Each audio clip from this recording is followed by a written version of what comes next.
In today's episode, you'll hear stories that have been discovered. The fate of the authors is unknown or predetermined. If you enjoy these stories, please like and subscribe, it really helps us grow. Comment your country, your time, and your favorite moment from tonight's tale. Living in deep Appalachia, 6 real stories of dread. Story 1. The Thing That Followed Me Home. I'm sitting here in my apartment in Asheville, 3 hours away from where I grew up, and I still check the woods behind my building every single night before I close the blinds. It's been 4 years, but some things just don't leave you. Some things follow. I grew up in a hollow so deep in the Appalachian Mountains that we didn't have a name for it on any map. Just off Route 32, past the Henderson's place. My family had been there for generations, living in a cabin my great-great-grandfather built with his own hands. The nearest neighbor was 2 miles through dense forest, and the nearest town was a 40-minute drive on roads that turned to mud when it rained. People always asked me what it was like growing up that isolated. Peaceful, I'd say. Quiet. And it was, most of the time. The forest had its own rhythm: birds at dawn, cicadas at dusk, the occasional deer moving through the underbrush. You learned to read the sounds, to know what belonged and what didn't. That's how I knew something was wrong that October. I was 17, a senior in high school, spending most of my time dreaming about college and getting out of those mountains. My parents ran a small logging operation, nothing fancy, just enough to get by. That fall, they'd taken a contract deeper in the forest than we usually went, clearing timber on the far side of Blackburn Ridge. The money was good, they said. Worth the extra drive. I'd been going with my dad since I was 12, learning the trade, earning some cash. That particular Saturday, I was working the delimber, stripping branches off felled trees. Honest work, the kind that makes your muscles burn and your mind go quiet. The woods were strange that day. Too quiet. Dad noticed it around noon, taking off his helmet and looking around with this expression I'd never seen before. He'd worked these mountains his whole life, knew every ridge and holler, but right then he looked uncertain. Lost, almost. "You hear that?" he asked me. I stopped the machine, pulled off my ear protection. Listened. Nothing. Absolutely nothing. No birds, no squirrels, no whine through the leaves. Just this heavy, pressing silence that made my ears ring. "Probably just a bear nearby," I said, trying to sound casual. Scared everything off. Dad didn't look convinced, but we went back to work. We had a quota to meet, and the days were getting shorter. But I couldn't shake the feeling that something was watching us. Several times I caught myself turning around, scanning the tree line, seeing nothing but shadows and undergrowth. We packed up around 4, loading the last of the equipment onto the truck. The sun was already dropping behind the ridge, throwing long shadows across the forest floor. That's when I realized I'd left my good work gloves near the delimber, 100 yards back into the cutting area. "I'll grab them real quick," I told Dad. "Start her up, I'll be right back." I jogged back through the stumps and slash piles, the smell of fresh cut pine heavy in the air. Found my gloves right where I'd left them, hanging on a branch. As I reached for them, I heard it. A whistle. Not a bird whistle or someone calling their dog. This was different. Long and low, almost melodic, coming from deeper in the forest. It had this quality that made the hair on my neck stand straight up, made something ancient in my brain scream danger. I froze, gloves in hand, every sense suddenly sharp. The whistle came again, closer this time. And then I heard the footsteps. Heavy. Deliberate. Moving through the undergrowth with a crashing rhythm that wasn't quite right. Too slow for someone running, too heavy for a deer. The steps had this weird cadence, like something was moving on 2 legs but didn't quite know how. I didn't think. I just ran. Crashed through the slashed piles. Jumping over logs, branches whipping my face. Behind me, the footsteps kept pace, matching my speed exactly. Not gaining, but not falling behind either. And that whistle, God, that whistle kept coming, sliding through the trees like it was following me. I burst out of the tree line and Dad saw my face. He had the truck running before I even reached it, and I dove into the passenger seat. He didn't ask questions, just threw it in gear and tore down that logging road faster than was safe, rocks and branches hammering the undercarriage. I finally looked back through the rear window when we hit the main road. The forest stood dark and still behind us, shadows pooling between the trees. Nothing followed us out. At least, nothing I could see. "What did you see?" Dad asked, his knuckles white on the steering wheel. "Nothing," I said. "I didn't see anything. But I heard it." He just nodded, like that made perfect sense. Later at dinner, he told Mom we wouldn't be going back to that contract. Said the timber wasn't good enough, not worth the drive. But I saw the way he looked at me, the way his eyes kept drifting to the windows. He'd heard the stories too. Every kid who grew up in those mountains had. Things in the deep woods that didn't have names. Things that whistled to call you deeper, that followed you home if you weren't careful. I thought that was the end of it. Chalked it up to nerves, maybe a bear, my imagination running wild. Went back to school, focused on my college applications, tried to forget. But 3 nights later, I woke up at 2 a.m. to that whistle. I'm sitting up in bed, heart hammering, and the whistle is coming from the woods behind our cabin. Long and low, exactly like before. My window was cracked open, letting in the October cold, and the sound slid through like smoke. I wanted to believe I was dreaming. Convinced myself I was still asleep, having a nightmare. But then I heard the footsteps, moving around the perimeter of our property. Slow. Methodical. Circling. I stayed frozen in bed for 3 hours, listening to those footsteps and that goddamn whistle. It never came close to the cabin, just circled in the tree line, over and over. When dawn finally broke and the regular sounds of the forest returned, it stopped. I didn't tell my parents. What would I say? That something had followed me home from Blackburn Ridge? That something was walking around our property in the middle of the night? They'd think I was losing it, or worse, they'd believe me and never let me leave the house again. It came back the next night. And the next. Always the same time, always the same pattern. Circling the property, whistling that low, haunting melody. I started sleeping with my headphones in, music turned up loud, but somehow I could still hear it underneath. Like it was coming from inside my own head. I noticed other things too. Our dog, Rex, who usually slept on the porch, started refusing to go outside after dark. He'd plant his feet at the door and whine, shaking. The chickens stopped laying. Dad's hunting trail cameras kept glitching, showing nothing but static on the nights I heard the whistle. After 2 weeks, I couldn't take it anymore. I decided to look. Stupid, I know. Every horror story starts with someone deciding to investigate. But I needed to see what was out there, needed to prove to myself it was just an animal, or my imagination, or anything normal. I waited until I heard the footsteps, then crept to my window and looked out. The moon was nearly full that night, casting everything in silver light. I could see the tree line clearly, the gap between the cabin and the forest. And I could see it. It stood at the edge of the woods, just beyond the reach of our porch light. Tall. So impossibly tall, maybe 8 feet, standing on 2 legs but bent forward at an angle that hurt to look at. Its limbs were too long, hanging almost to the ground. In the moonlight, its skin looked pale, almost white, stretched tight over 2 prominent bones. But it was the face that made me step back from the window, made my bladder nearly let go. It didn't have one. Just a smooth, blank expanse where a face should be. And as I watched, its chest expanded and that whistle came out, loud and clear and wrong. It was looking right at my window. I don't know how I knew that without eyes to see, but I knew. It knew I was watching. I dropped to the floor, crawling away from the window, trying not to scream. Above me, I heard it whistle again, and the footsteps resumed their circuit. But now they sounded different. Excited, almost. Like it was happy I'd finally looked. The next morning, I found tracks. Right where it had been standing. They looked almost human, but the toes were too long and they sank deep into the ground, like whatever made them weighed far more than it should.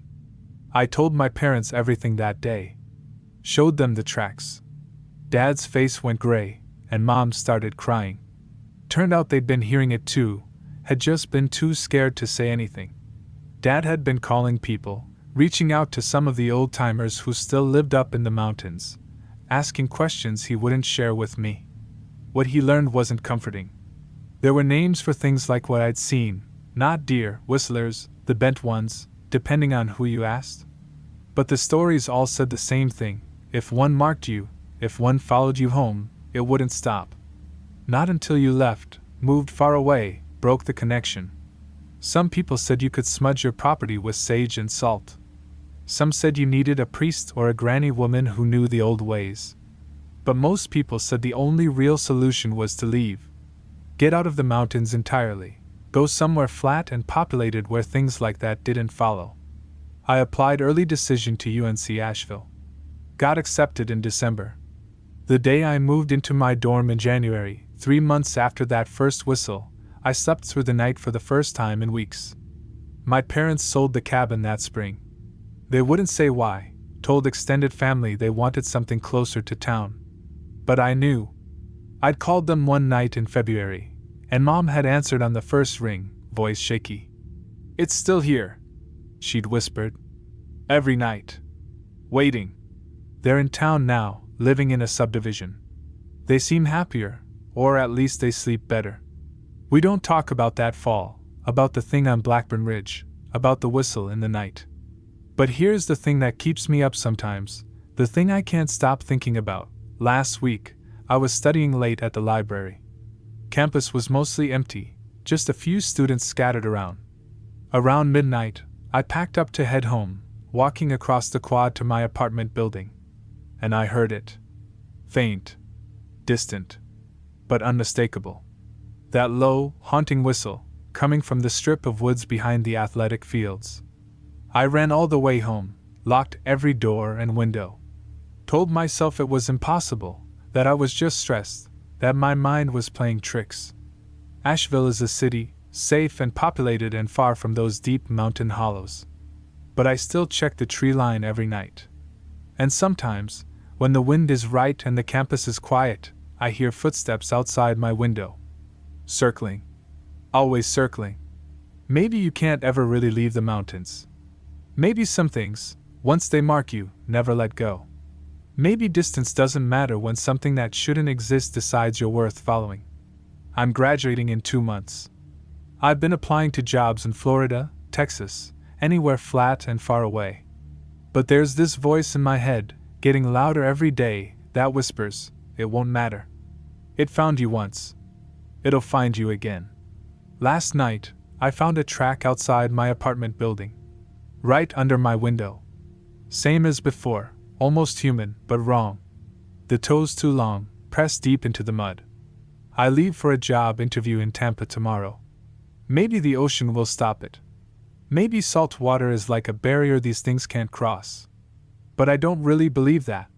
Because the thing about growing up in deep Appalachia is you learn that some rules are older than the ones we made up. Some things existed before we had names for them, before we built our towns and drew our maps. And some things don't forget. I still hear it whistling sometimes, even in my dreams. That same low, haunting melody. Calling me back to the mountains. Reminding me that I looked, that I saw, that I'm marked. The forest doesn't forget its own. And neither do the things that live in its deepest, darkest places. Story 2. The coal mine that shouldn't be entered. I'm writing this from a hotel room in Charleston, West Virginia, 200 miles from where I grew up, and I haven't slept properly in 6 days.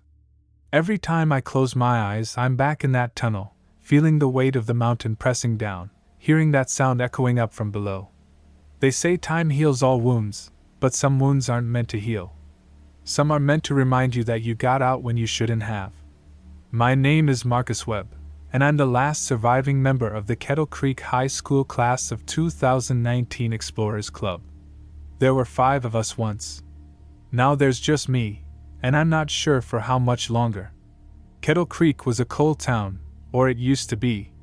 The mine closed in 1987 after an accident that killed 14 men, and the company just sealed it up and left. No cleanup, no ceremony, just concrete and chains and a rusted sign that said, "Danger and no entry." The town died slowly after that, people moving away one family at a time, businesses closing, houses sitting empty with broken windows and overgrown yards. By the time I was in high school, there were maybe 300 people left, most of them too old or too poor to leave. The school barely had enough students to field a football team. Kids entertained themselves the way kids in dying towns always do, drinking, drugs, driving too fast on empty roads. But our group, we were different. We called ourselves the Explorers Club, though it was really just an excuse to break into abandoned buildings and take photos for Instagram. There was me, the unofficial leader, always carrying my dad's old Nikon. There was Sarah Chin, whose family ran the last restaurant in town, smart as hell and afraid of nothing. Tommy Keller, big guy, played linebacker, mostly came along because he had a crush on Sarah. Rachel Morrison, quiet, into poetry and art, always sketching in a black notebook. And then there was Dex Martin, the one who pushed us further each time, who always wanted to see what was beyond the next fence, the next locked door. We'd explored everything in Kettle Creek by our senior year. The old hospital, the abandoned school, the decrepit movie theater with its collapsed roof and pigeon shit covering every surface. We were bored, running out of places to go, and graduation was looming. Most of us would scatter after that, heading to colleges or jobs or anywhere that wasn't Kettle Creek. It was Dex who suggested the mine. We were sitting in Sarah's dad's restaurant after hours, a Friday night in October, splitting a pizza and scrolling through photos on our phones. The conversation had turned to our final exploration, something big to go out on. "What about the mine?" Dex said, and the table went quiet. "The Kettle Creek mine?" Tommy asked. "Dude, that place has been sealed for like 30 years. "Exactly," Dex said, leaning forward with that gleam in his eye. "Nobody's been in there since the accident. Think about the photos we could get. The equipment's still down there, everything frozen in time. It would be legendary. It's also dangerous as hell," Sarah pointed out. "Those tunnels could collapse. There could be toxic gas. There's a reason it's sealed." "There's always a reason places are sealed," Dex said. "Hasn't stopped us before." He had a point. We'd ignored plenty of warning signs, climbed plenty of fences. But something about the mine felt different. Everyone in Kettle Creek knew about the accident. 14 men dead when a tunnel collapsed during a routine shift. Some of the older folks said it wasn't just a collapse, that the company had been mining too deep, that they'd broken through into something that should have stayed buried. But those were just stories, the kind of superstitious talk you heard in old coal towns. Rachel was the one who sealed it. "I think we should do it," she said quietly, looking up from her notebook. "One last adventure before everything changes. We'll be careful. We'll stick together." So we started planning. Dex did research, found old mine maps at the library, blueprints from before the closure. The main entrance was sealed with concrete, but there was a secondary shaft on the north side of the mountain, used for ventilation. According to the maps, it was probably just chained shut, easier to access. We picked the last Saturday in October, 2 weeks before Halloween. The weather was turning cold, leaves falling from the trees, that particular Appalachian autumn where the whole world feels like it's dying. We told our parents we were camping at Devil's Fork, a popular spot about 20 miles away. Not a complete lie. We had camping gear and would camp afterward. We just didn't mention the mine. We met at the old mine road at 2 p.m., all of us in hiking boots and jackets, carrying backpacks with water, snacks, first aid kits, and flashlights. I had my camera. Rachel had her notebook. Dex had bolt cutters for the chains. The ventilation shaft was exactly where the map said it would be, a concrete structure built into the hillside, almost completely hidden by 30 years of forest growth. The chain on the door was thick but rusted, and Dex's bolt cutters went through it like butter. The door itself was metal, heavy, but it opened with a screech that echoed into the darkness beyond. We stood there for a moment, staring into that black mouth, feeling the cold air flowing out. It smelled like earth and rust and something else, something organic and rotten that made my stomach turn. Last chance to back out, I said, mostly joking. Nobody moved. We'd come this far. Dex went first, clicking on his headlamp and stepping through the doorway. The rest of us followed, single file, our lights cutting through the darkness. The shaft was concrete, relatively modern, with a metal staircase leading down at a steep angle. Our footsteps rang out, way too loud, and I became acutely aware of how much mountain was above us. We descended for what felt like forever, maybe 200 feet, the air getting colder and damper. At the bottom, the concrete gave way to rough-hewn rock, and we entered the actual mine. The tunnel stretched ahead, supported by ancient wooden beams that looked far too fragile to hold up the world above us. This is incredible. Dex breathed, his lights sweeping across the walls. Old tool marks were still visible, and rusted equipment sat abandoned where it had been left decades ago. I started taking photos, the flash illuminating frozen moments. A lunch pail sitting on a rock, a hard hat hanging on a spike, boot prints in the dust that looked like they'd been made yesterday. It was eerie, like everyone had just walked away and never come back. We moved deeper, following the main tunnel. According to the map, the site of the collapse was about half a mile in. Dex wanted to see it, to photograph the actual spot where those men had died. Rachel was quiet, even more than usual, her hand trailing along the wall as we walked. The tunnel branched several times, but we stayed on the main shaft, marking our path with chalk arrows on the walls. Sarah kept checking her phone's compass app, making sure we maintained our bearings. No signal down here, just us and the darkness and the weight of the mountain. We'd been walking for maybe 20 minutes when Tommy stopped. "You guys hear that?" We all froze, listening. At first, I heard nothing but our breathing and the occasional drip of water. Then I caught it, a sound, distant and echoing, coming from deeper in the mine. Tap. Tap. Tap. Rhythmic. Regular. Like metal striking stone. Probably just water dripping, Sarah said, but her voice was uncertain. "That's not water," Tommy said. "That's too regular." We stood there, listening to that steady tapping, and I felt the first real whisper of fear. We were half a mile underground, in a mine that had been sealed for 30 years, and something down here was making noise. "Could be structural settling," Dex said. "Old timbers shifting. Happens all the time in abandoned places." It was a reasonable explanation, but it didn't feel right. The sound had a purposeful quality. Like someone working, like a pickaxe striking rock face. And it was getting closer. "Maybe we should head back," I said. "We got some good photos. We can say we did it." "We're almost at the collapse site," Dex protested. "It's just a little further." The tapping stopped. The silence that followed was somehow worse. We waited, lights sweeping the tunnel, seeing nothing but rock and shadow and those ancient support beams.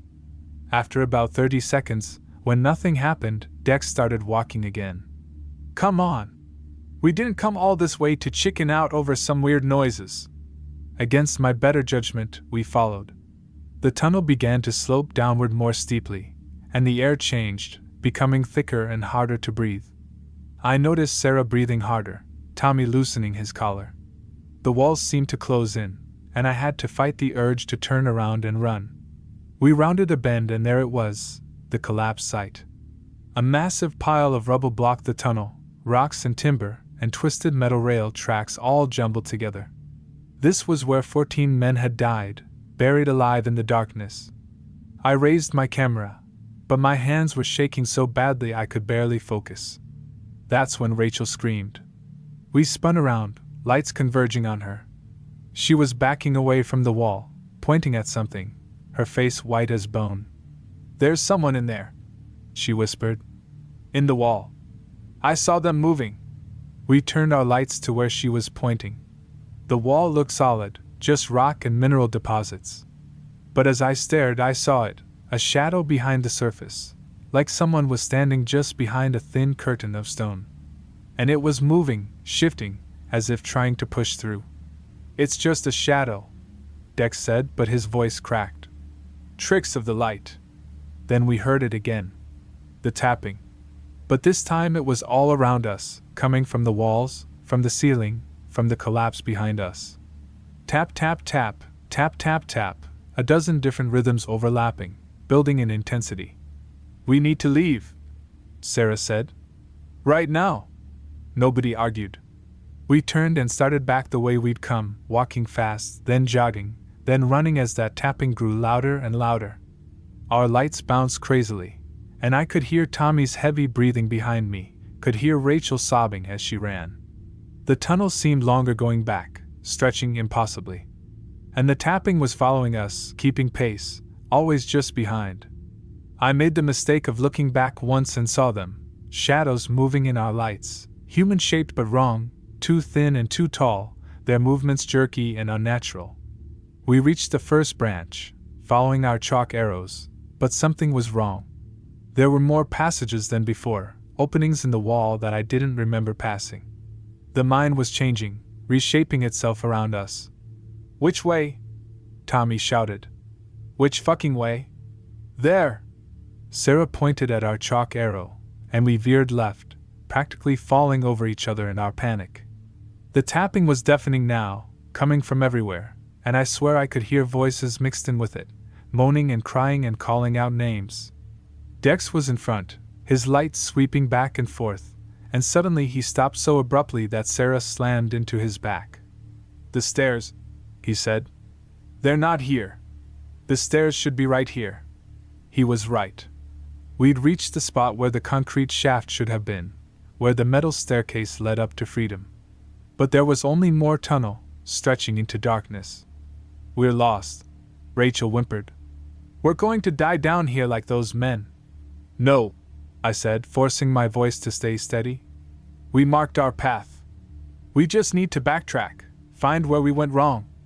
But even as I said it, I knew it was pointless. The mine had us now. The mountain had us.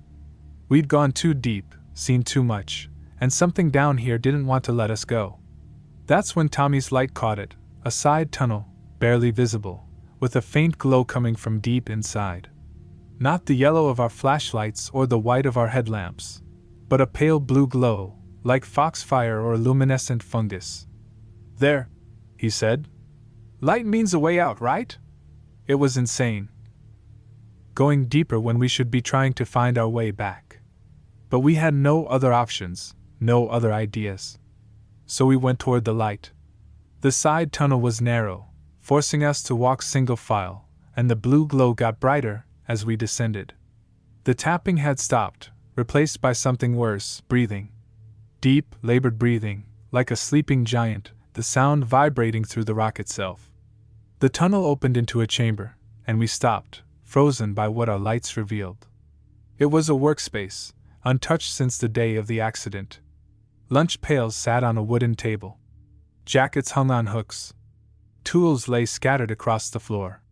But everything was covered in that same blue glow, emanating from thick veins of some crystalline substance that ran through the walls like infected wounds.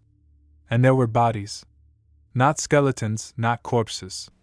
Men, perfectly preserved, still in their mining gear, standing around the chamber in various poses. Some leaned on pickaxes. Some sat against walls. Some stood facing the rock as if they'd stopped mid-swing and never moved again. Their eyes were open, reflecting our lights, and that blue crystal grew from their mouths, their noses, their ears, like they were transforming into the rock itself. "Oh Jesus," Sarah breathed. "Oh Jesus Christ." One of them moved. Just a twitch, his head turning slightly toward us, that blue crystal in his eyes pulsing with light. Then another moved. And another. All around the chamber, those preserved miners began to stir, their movements slow and grinding, like machinery that hadn't run in decades. They opened their mouths, and that tapping sound came out, but now we could hear it for what it really was, words. Broken, distorted words, echoing from throats filled with crystal. "Help us, stuck, so long stuck. Run!" Dex screamed, and we bolted back into the tunnel. Behind us, I heard scraping, stumbling footsteps, those things that used to be men trying to follow. The narrow tunnel worked in our favor, slowing them down, but I could hear them coming, calling out in those broken voices. "Stay, join us, not alone, never alone." We burst back into the main tunnel, and by some miracle, or maybe by the mountain's design, the concrete shaft was there. Right there, exactly where it should have been. The metal stairs leading up to freedom. We didn't question it. We just ran, taking the stairs two at a time, our lungs burning, our legs screaming. Behind us, that tapping started again, but it was fading, falling away. We exploded through the metal door into brilliant afternoon sunlight, all five of us gasping and crying and trembling. For a moment, we just lay there in the dead leaves, breathing free air, feeling the sun on our faces. "We need to seal it," Dex said. "We need to make sure nobody ever goes in there again." We used every rock we could move, every fallen branch, piling them against the door. It wouldn't stop someone determined, but maybe it would slow them down, make them think twice. Tommy used his truck to drag a dead tree across the entrance. We worked in silence, nobody wanting to talk about what we'd seen. It was Sarah who noticed Rachel was missing. We counted heads, and there were only 4 of us. Rachel, quiet Rachel with her black notebook, wasn't there. Hadn't made it out. "No," Tommy said. "No, she was right behind me on the stairs. I heard her. But she wasn't there." We shouted her name, screamed it into the forest, but got no response. And I realized with cold certainty that we hadn't heard her since the chamber. Since we'd seen those preserved men. Dex wanted to go back in. I had to physically hold him back, had to make him understand that if we went back, we'd never come out. Whatever had taken Rachel, whatever lived in that mine, it had let 4 of us go. That was mercy enough. We went to the police, told them everything.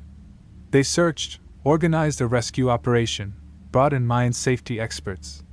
But when they reached the concrete shaft, it was sealed.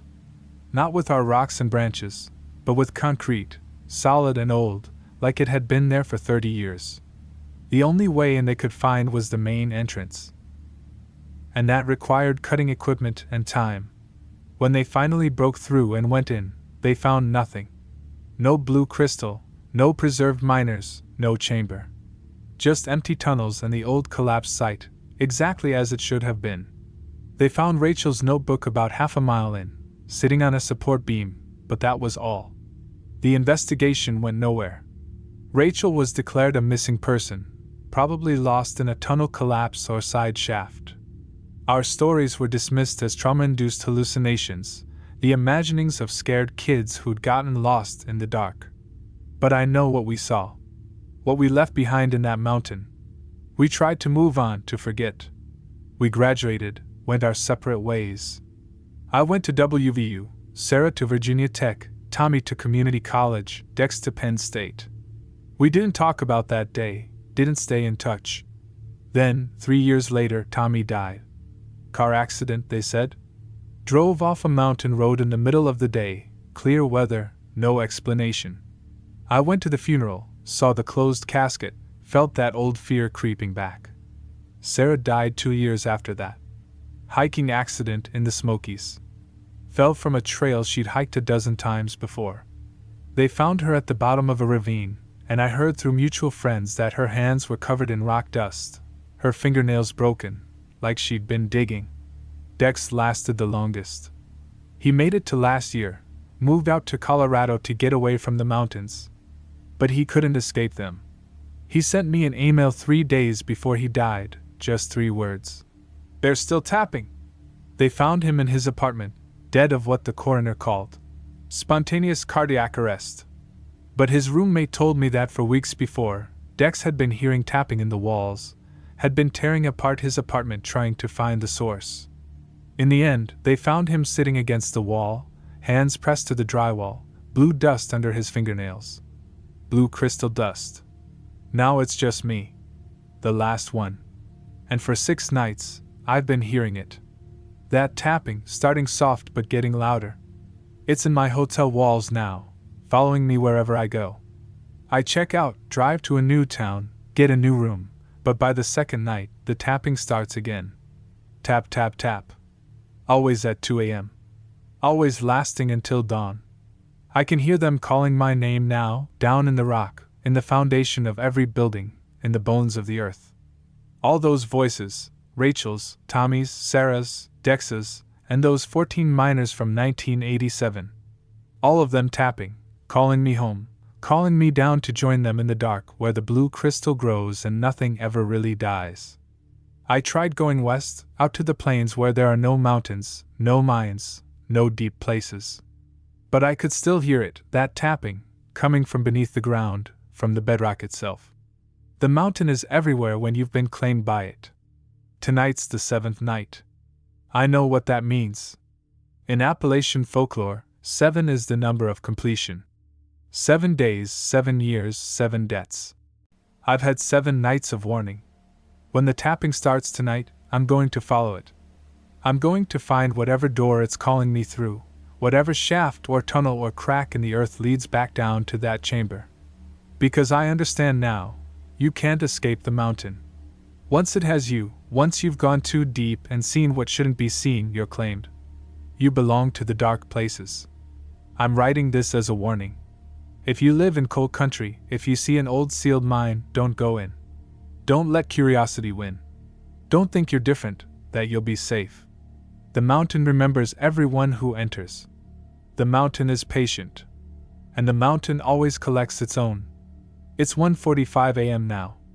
15 minutes until the tapping starts. I can already feel the air changing, getting colder, smelling of earth and rust and that organic rot.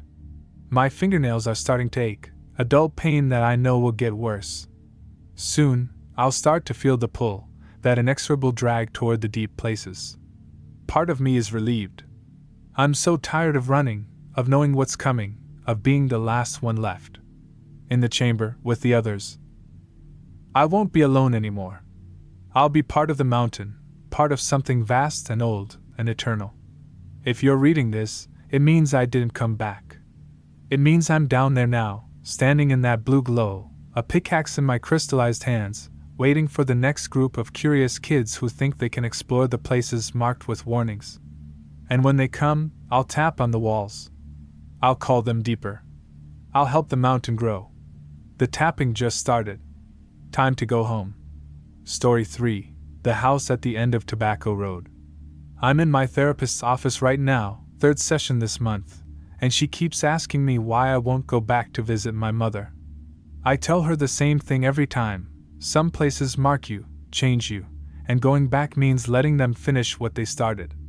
She thinks I'm being dramatic, that I'm using distance as an avoidance mechanism. She doesn't understand that distance is the only thing keeping me alive. My name is Jennifer Holloway, and I grew up in a house that should have been burned to the ground 100 years ago. Tobacco Road wasn't on any map. It was a dirt track that split off from County Road 9, winding up into the hills of eastern Kentucky, past trailers and shacks that got progressively more decrepit the further you went. Our house sat at the very end, where the road just stopped, like even the path itself was afraid to go any further. A 2-story farmhouse, white paint peeling like diseased skin, surrounded by woods so thick that even in summer, it felt like twilight by 4 in the afternoon. My mother inherited it from her aunt in 2005, when I was 7 years old. We'd been living in Lexington, me and Mom and my little brother Danny, in a decent apartment near the university where Mom worked as a secretary. Life wasn't perfect. Dad had left when Danny was a baby, but it was stable. Normal. Then Aunt Caroline died, left Mom the house, and everything changed. "It'll be an adventure," Mom said, loading our stuff into a U-Haul. "Fresh air, space to run around. You kids will love it." I remember that first drive up Tobacco Road, watching the trees close and around us, seeing the scattered homes getting smaller and more isolated. I remember thinking that we were driving backward through time, leaving the modern world behind. When we finally reached the house, sitting alone at the end of that dirt track, I felt something in my stomach twist. The house was watching us. I know how that sounds, how impossible it is for a building to watch anything, but I felt it the moment I stepped out of the car. Windows like eyes, following our movements. The front door slightly ajar, like a mouth waiting to swallow us whole. "Mom, I don't like it here," I said, and she laughed, ruffled my hair. "You haven't even been inside yet. Give it a chance, Jenny. It just needs some love." Danny, only 4 years old, wouldn't get out of the car. He sat in his booster seat crying, saying the house was mean, that it didn't want us there. Mom had to carry him inside, and he screamed the whole way, his little face red and terrified. The inside was worse than the outside. Aunt Caroline had lived alone for 40 years, and it showed. Newspapers stacked in corners, some dating back to the 1960s. Furniture covered in dusty sheets. A smell like old flowers and mothballs and something else, something sweet and rotten that seemed to come from the walls themselves. But Mom was determined. She'd quit her job, used her savings to make this move, and she wasn't going to admit it was a mistake.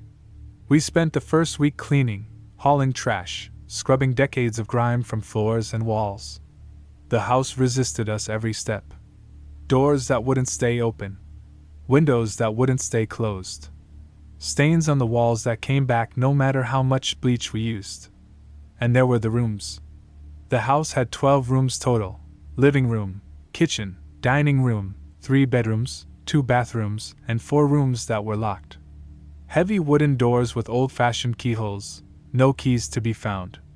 Mom tried prying them open, but the doors were solid oak, thick as tombstones. Eventually, she gave up, said we had enough space without them. But I was curious. What 7-year-old wouldn't be? There were 4 locked rooms in my house, full of mysteries and secrets, and I wanted to know what was inside. I found the keys 2 weeks after we moved in, hidden in a coffee can in the pantry, underneath 40 years of expired coupons and twist ties. 4 old skeleton keys, each tied with a faded ribbon, black, red, white, and blue. I should have told Mom. Should have asked permission. But I didn't. I wanted to be the one to discover what Aunt Caroline had been hiding. I started with the black key, the door at the end of the upstairs hallway. It was a Wednesday afternoon, Mom at the grocery store in town, Danny napping in his room. I was alone in the house, which should have scared me but didn't. Not yet. The key slid in smooth, like it had been waiting for me. The lock clicked, and the door swung open before I could even turn the handle, like something inside was eager to be found. The room was empty except for photographs. Hundreds of them, covering every inch of the walls, layered over each other like scales. Black and white photos, all of people I didn't know, staring at the camera with expressions that made my skin crawl. They weren't smiling. They weren't frowning. They were just watching. And in every single photo, no matter where it was taken or who was in it, there was the house in the background. This house. My house. I stepped inside, drawn by morbid fascination, looking closer at the photos. Some were old, maybe from the 1800s, people in period clothing standing stiff and formal. Others were more recent, 1920s, 1940s, 1960s. Different people, different eras, but always the same house behind them, unchanged, eternal. Then I noticed something that made my blood go cold. In the corner of each photo, barely visible, was a figure. A shadow, really, standing in one of the house's windows. Always watching. Always there. And the shadow was getting clearer in the more recent photos, like it was getting stronger, more solid, coming into focus. In the last photo, dated 1999, the shadow had a face. Aunt Caroline's face. She was standing in the background of a photo of herself, watching herself from the window, smiling this horrible, knowing smile. I backed out of the room, slammed the door, locked it with shaking hands. I should have stopped there. Should have hidden the keys, told Mom, done anything except what I did next. But the house wanted me to open the other doors. I could feel it wanting, pulling at me, whispering in a language I couldn't hear but somehow understood. So the next day, when I was alone again, I used the red key. The second room was on the first floor, off the kitchen, a door I'd passed 100 times. The red key turned with a sound like a sigh, and the door opened into darkness so complete that my eyes couldn't adjust to it. I flipped the light switch. Nothing. The bulb wasn't out. There was no bulb, no fixture, just an empty socket. But the darkness was wrong, too thick, almost liquid. It seemed to move, to breathe. I stood in the doorway, afraid to go further, and that's when I heard the crying. A child, sobbing in that darkness, the sound echoing like it was coming from far away and very close at the same time. Then other voices joined in, men, women, children, all crying, all calling out for help in voices that cracked and broke. I slammed that door so hard the whole house shook. My hands were numb, my heart hammering so loud I thought it would burst. But I couldn't stop. The house wouldn't let me stop. It needed me to open all the doors, to see everything it wanted to show me. The white key opened a door on the second floor, across from my bedroom. I used it the next morning, before school, before Mom was awake. Inside was a room painted completely white, walls, ceiling, floor, everything. And in the center of the room sat a rocking chair, moving slowly back and forth, though no one was in it. I watched that chair rock for a full minute, counting the creaks, 13 forward, 13 back, over and over in perfect rhythm. Then I noticed the marks on the walls. Scratches, thousands of them, carved into the white paint like some kind of desperate tally. And words scraped into the plaster with fingernails or something sharp. Help me. Let me out. Please God, make it stop. It won't let me die. The chair stopped rocking. Just froze mid-swing, perfectly still. And I felt something in that room with me, something that had been rocking in that chair. Something that was now standing up, turning toward me. I ran. Didn't close the door, didn't lock it, just ran to my room and hid under my covers like a child, even though I was almost 8 years old now and should have known better. Should have been braver. But bravery doesn't matter when you're face to face with something that shouldn't exist. I had one key left. The blue one. And I knew, with absolute certainty, that I should never use it. That the blue door, wherever it was, held something worse than photographs of the dead, worse than crying in the darkness, worse than an empty rocking chair that moved by itself. But the house was patient. It waited. Things got worse after I opened those 3 doors. Danny stopped sleeping, would wake up screaming about the people in the walls, the hands reaching out from under his bed, the faces pressing against his window. Mom started drinking, just a glass of wine at dinner at first, then a bottle, then more. She'd sit in the living room at night, staring at the walls, whispering to herself. The house was changing us, pulling us down into itself. I could feel it working on me too. I'd lose time, find myself standing in front of closed doors with no memory of walking there. I'd hear voices calling my name from empty rooms. I'd see movement in my peripheral vision, shadows that shouldn't exist, shapes that flickered at the edge of sight. I managed to avoid the blue key for 3 months. I'd hidden it in my room, buried in my sock drawer, but I could feel it calling to me. At night, I'd lie awake, listening to the house settle around me, and I'd hear a door rattling somewhere below. The blue door, wherever it was, shaking in its frame, eager to be opened. It was Danny who forced my hand. He was 5 now, starting to talk about his new friends, the children who lived in the walls. He'd have conversations with empty corners, laugh at jokes only he could hear. Mom was too far gone to notice, spending most of her time in her room, curtains drawn, bottle close at hand. One night, I woke up to find Danny standing in my doorway, his eyes reflecting the moonlight like an animal's. "They want you to open the blue door," he said in a voice too old for his body. "They say it's time. They say you promised." I never promised anything. But I could feel the truth in his words. The house had been patient, had shown me 3 rooms, and now it wanted me to see the 4th. The final one. The one that mattered most. I found the blue door the next day. Not in any room I'd explored, but in the basement, a space I'd avoided since we moved in. The basement stairs were steep and narrow, and the air down there was cold and damp and wrong. The blue door was at the far end, set into the stone foundation, ancient wood bound with iron bands. I stood there holding the blue key, my hand shaking so badly I could barely grip it. Every instinct I had screamed at me to run, to leave, to grab Danny and Mom and get out of this house and never come back. But I'd come too far. Opened 3 doors, seen 3 impossibilities. I needed to see the fourth. The blue key slid into the lock, and the door opened with a sound like a breath being released after being held for a century. Inside was a room that couldn't exist. It was too large, stretching back further than the foundation of the house should allow, further than the property itself.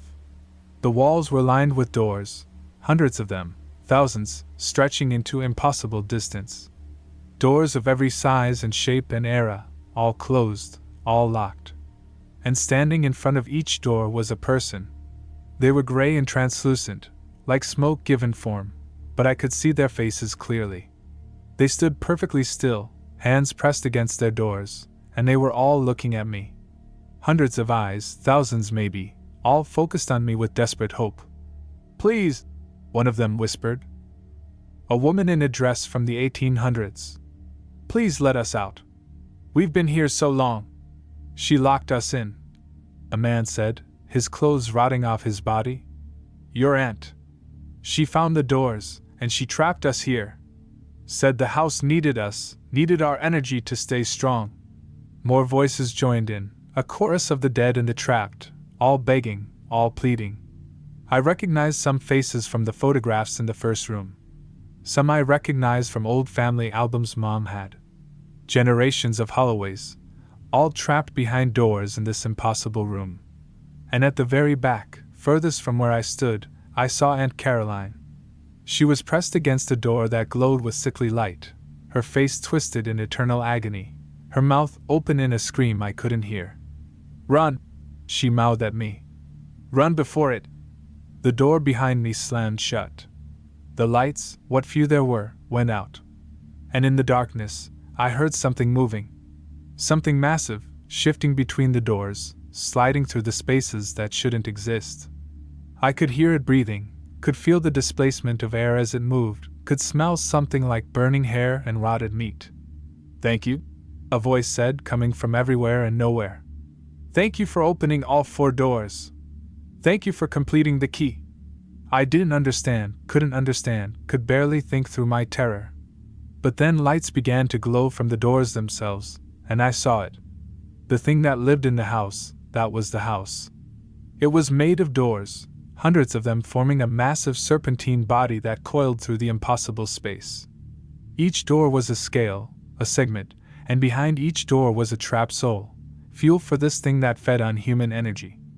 "Your aunt thought she could control me," it said, and I realized it was speaking through all the trapped souls at once, their voices layered and echoing. "Thought she could trap me behind the blue door.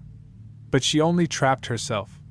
And now you've freed me, completed the cycle, opened all 4 locks. The house is awake again. Hungry again." I ran. Didn't think, couldn't think, just ran toward where the door should be. My hands found the handle in the darkness, and I yanked it open, falling through into the basement, scrambling up the stairs on hands and knees. Behind me, I could hear doors opening, hundreds of them, and the screams of the trapped as something fed on them, consumed them, used them up. I grabbed Danny from his bed. He was standing in the middle of his room, smiling that wrong smile, but he was still my brother. I grabbed Mom from her room, shook her until she focused on me. "We have to leave. Right now. The house needs us," she said dreamily. "Aunt Caroline told me. In my dreams. The house needs us to stay." But I was stronger than the house's pull, at least for that moment. I dragged them both outside, threw them in the car, and drove. I was 8 years old, could barely reach the pedals, but I drove that car down Tobacco Road like hell itself was behind us. Which, in a way, it was. We crashed a mile from the house, hit a tree when I couldn't navigate a turn. A farmer found us, called an ambulance. Social services got involved, and when Mom couldn't explain why her 8-year-old daughter had been driving, why we'd fled in the middle of the night, they took us away. Mom never recovered. She's in a facility now, still talking about the house, still insisting we need to go back. Danny got better with therapy and medication, though he refuses to talk about those months in the house. Says he doesn't remember, and maybe that's true. Maybe his mind protected him by forgetting. I remember everything. The photographs. The darkness. The rocking chair. The room of doors and the thing that lived between them. I remember Aunt Caroline's face, screaming silently from behind her door, trapped in the hell she'd created. The house still stands. I checked online, looked at satellite imagery. It's there at the end of Tobacco Road, unchanged, waiting. Social services sold it years ago to pay for Mom's care, but I don't think anyone's bought it. I don't think anyone could live there, not after what it's become. Sometimes, late at night, I dream about those doors. I dream that I'm back in that impossible room, and all the doors are opening, and the things trapped behind them are finally being set free. I dream that they're coming for me, that they remember who opened the locks, who woke the house up. My therapist wants me to go back, says confronting my trauma would help me heal. She doesn't understand that some traumas aren't meant to be confronted. Some places are meant to be left alone, abandoned, forgotten. But here's what keeps me up at night, what I haven't told anyone, not my therapist or Danny or anyone. Last week, I found a key in my mailbox. Just sitting there, no note, no explanation. An old skeleton key, tied with a green ribbon. Green wasn't one of the colors in the house. There were only 4 keys, black, red, white, and blue. But as I held that green key in my hand, I knew with absolute certainty what it meant. The house isn't done with me. It's growing, expanding, creating new rooms, new doors, new locks. And it needs someone to open them. It needs me to come back, to complete what I started when I was 8 years old and stupid enough to think locked doors were meant to be opened. I threw the key away. Drove to the next town over, threw it in a river, watched it sink. But 2 days later, there was another key in my mailbox. This one was yellow. Then purple. Then orange. Every few days, a new key appears, a new color I've never seen before. The house is calling me home. Building new rooms just for me, creating new traps, new horrors, new impossible spaces. It wants me back. It wants me to finish what I started. And the terrible thing, the thing that terrifies me most of all, is that part of me wants to go. Part of me needs to know what's behind those new doors, what colors the house has created, what nightmares it's been designing for me all these years. I'm writing this as a warning, as a confession, as a record of what happened. If you live in eastern Kentucky, if you're driving up County Road 9 and see a dirt track called Tobacco Road, don't follow it. Don't go to the house at the end. Don't open the doors, no matter how curious you are, no matter how much they call to you.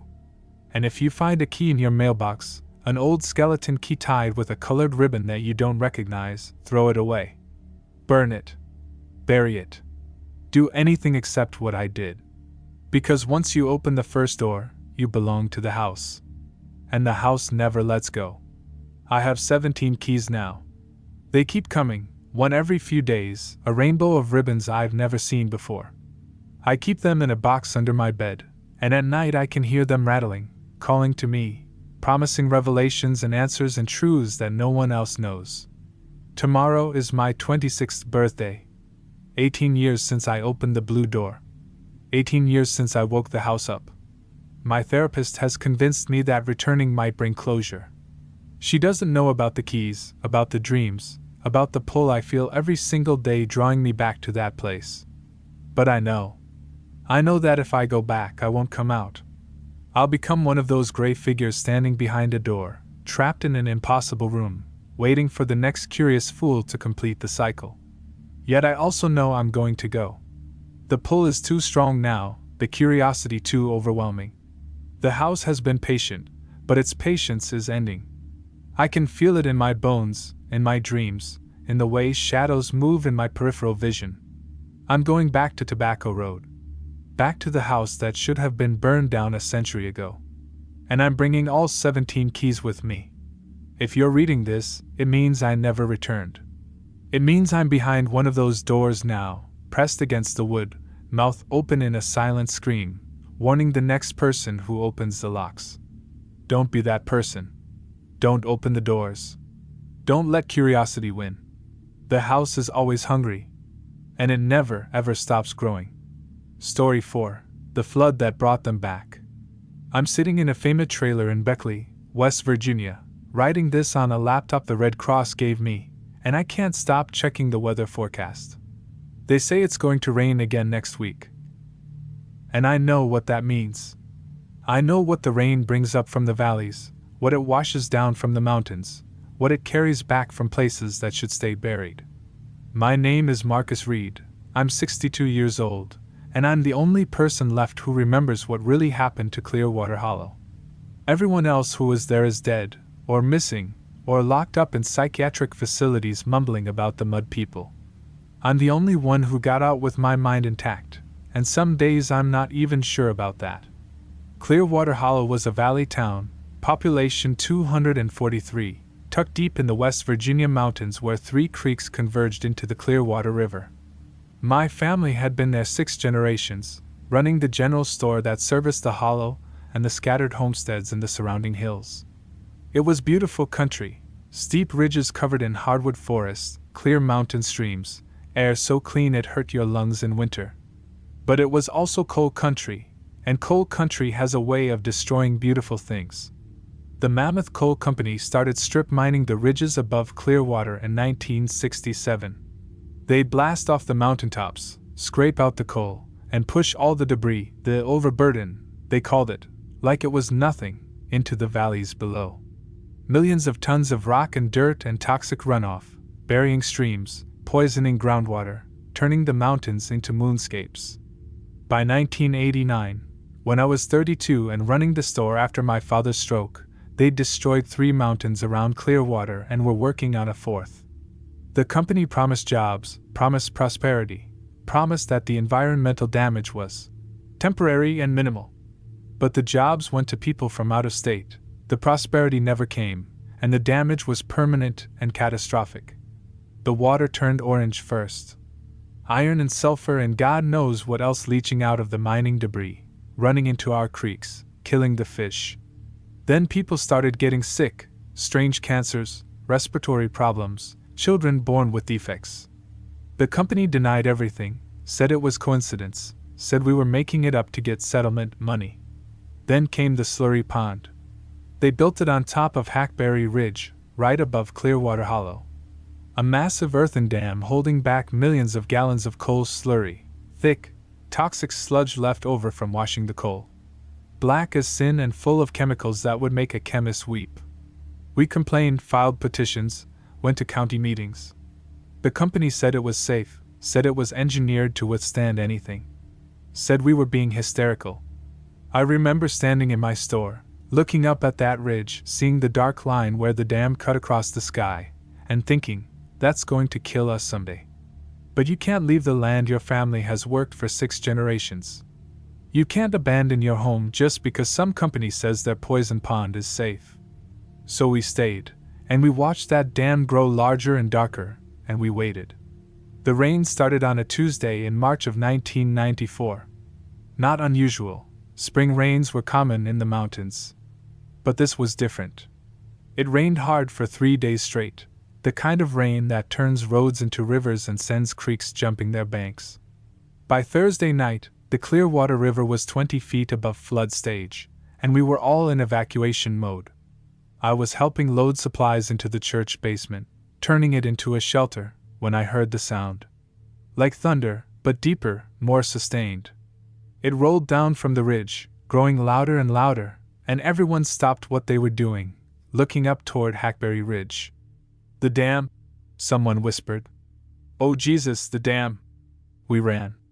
Everyone just dropped what they were holding and ran for high ground, scrambling up the hillside behind the church. I looked back once and saw it coming, a black wall of slurry, 40 feet high, roaring down the hollow like a living thing. It hit the lower part of town and just erased it. Homes, businesses, vehicles, everything disappeared under that black wave. 23 people died in the initial flood. We found most of the bodies later.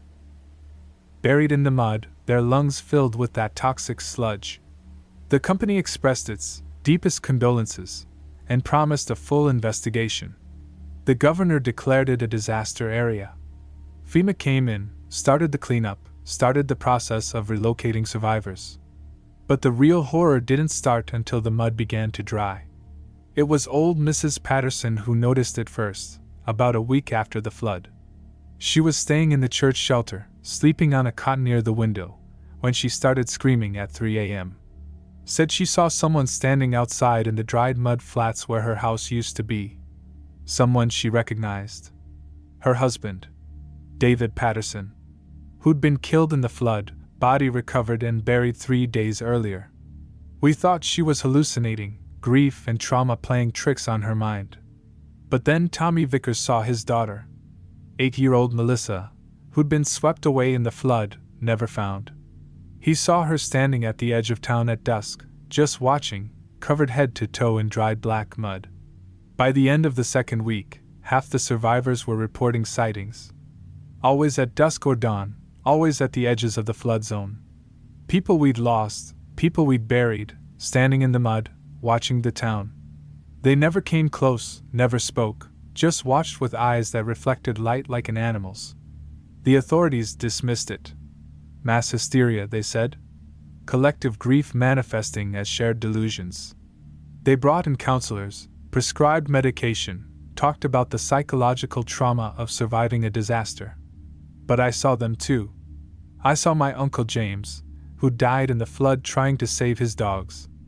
I saw the Morrison kids, twins who'd been sleeping when the wave hit their house. I saw Roy Henderson, the mayor, who'd been in the town hall when it was swept away. All of them standing in the dried mud flats, perfectly still, watching. And they were changing. At first, they looked almost normal, just muddy. But as the days passed, the mud seemed to be merging with them, becoming part of them. Their features were getting less distinct, their bodies less human. They were turning into something else, something made of mud and coal slurry and whatever toxic chemicals the mining company had pumped into that pond. The rain came back exactly 3 weeks after the flood. Another 3-day storm, just as intense as the first. The remaining survivors were on high ground by then, watching the new floods wash through the ruins of Clearwater. And when the rain stopped and the water receded, there were more of them. Dozens more mud figures, standing in the flood zone, watching. And these ones were different. These weren't people from the recent flood. These were older. I recognized some of them from old photographs, from family albums and history books. Mountain people who died decades ago, maybe even a century ago. They'd been buried in the valley, their graves washed away by the flood, and now they were back.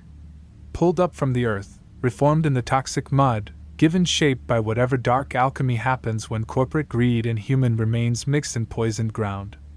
That's when people started disappearing from the shelter. First it was old Mrs. Patterson.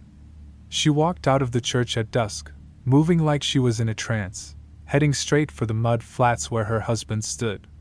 We tried to stop her, but she was surprisingly strong, fighting us with desperate intensity. "He's calling me," she kept saying. "David's calling me home."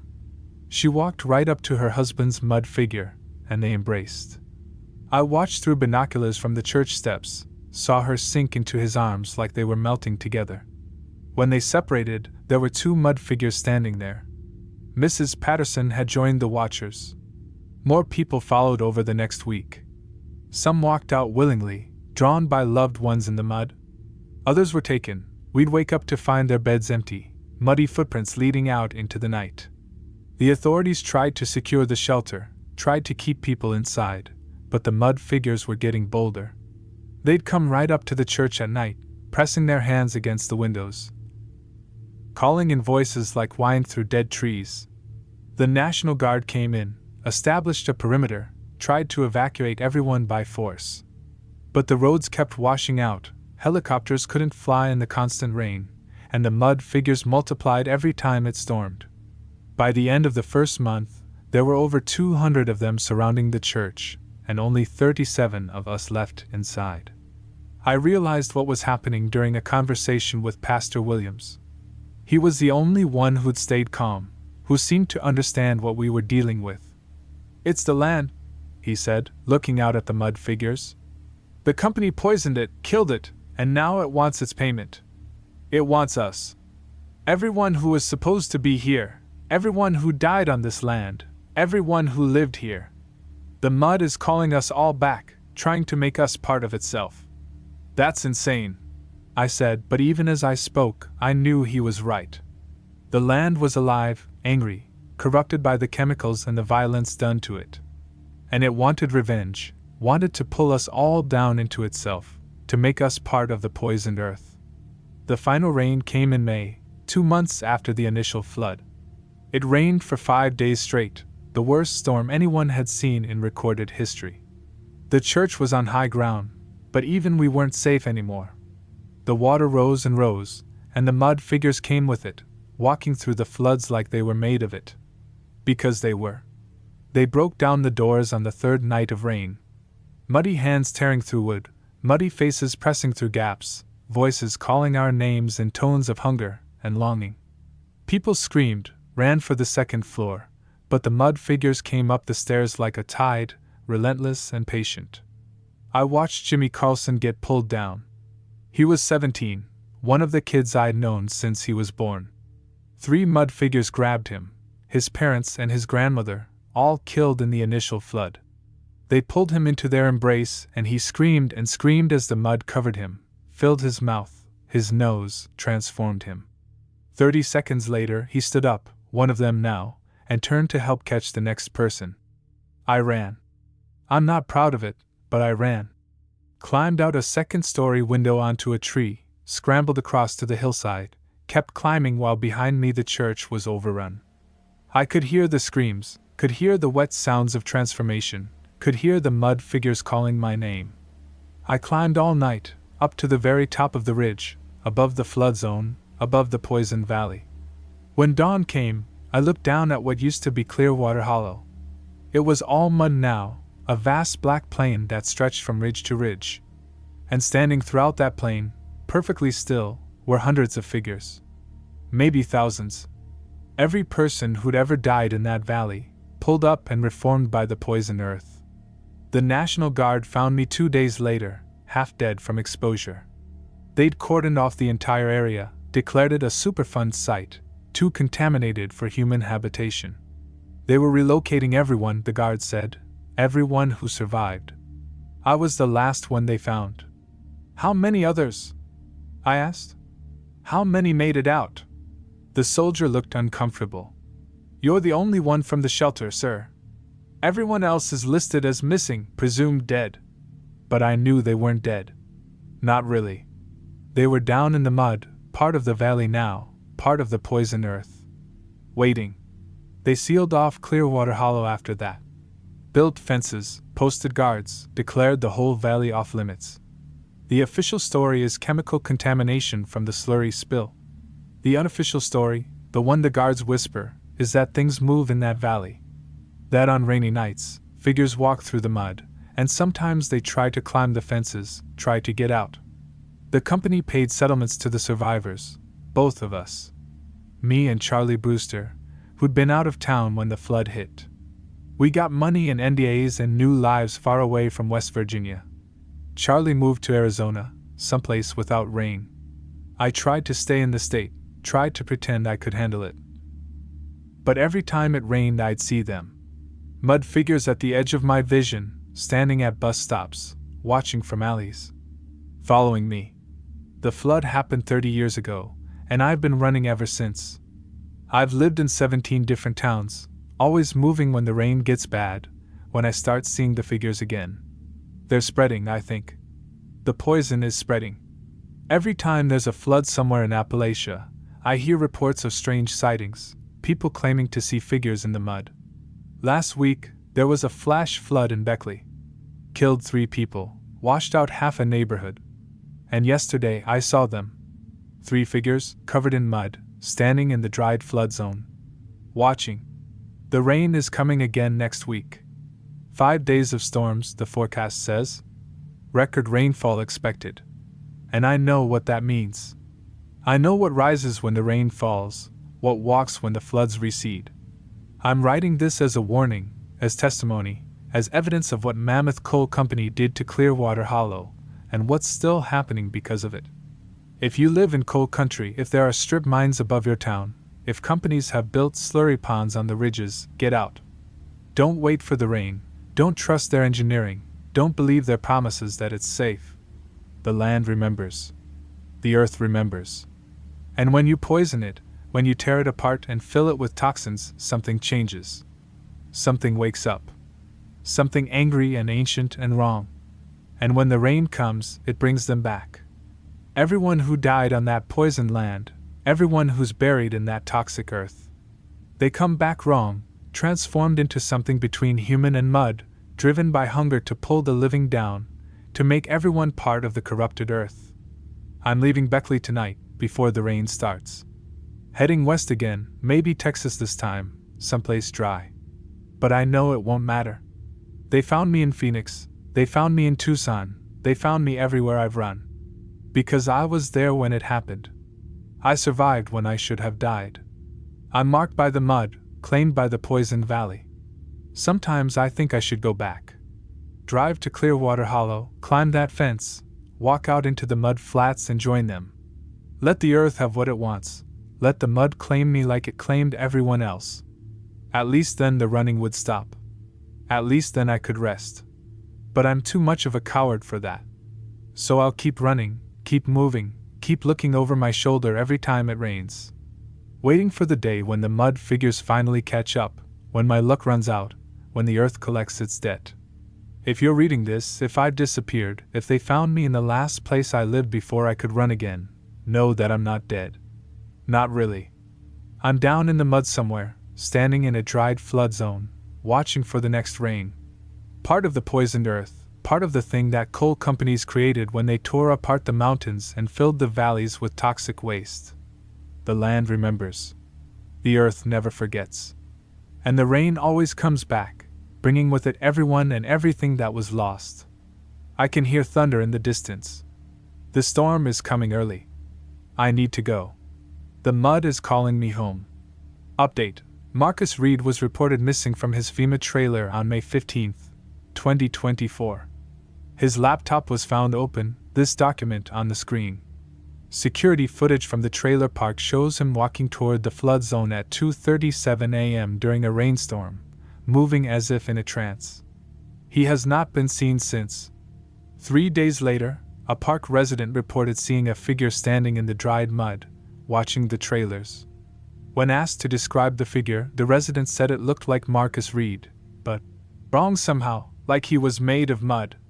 Local authorities found footprints matching Reed's shoes leading from his trailer to the flood zone, but the trail disappeared where the ground turned to dried mud. The case remains open, though police suspect Reed walked into the wilderness during a dissociative episode and perished from exposure. His body has never been recovered. Story 5: The Meat Man of Pineville. I'm recording this on my phone because my hands shake too badly to write anymore, and I need to get this out before they find me. My name is Sarah Dutton, I'm 41 years old, and I've been running from Pineville, Kentucky for 6 months.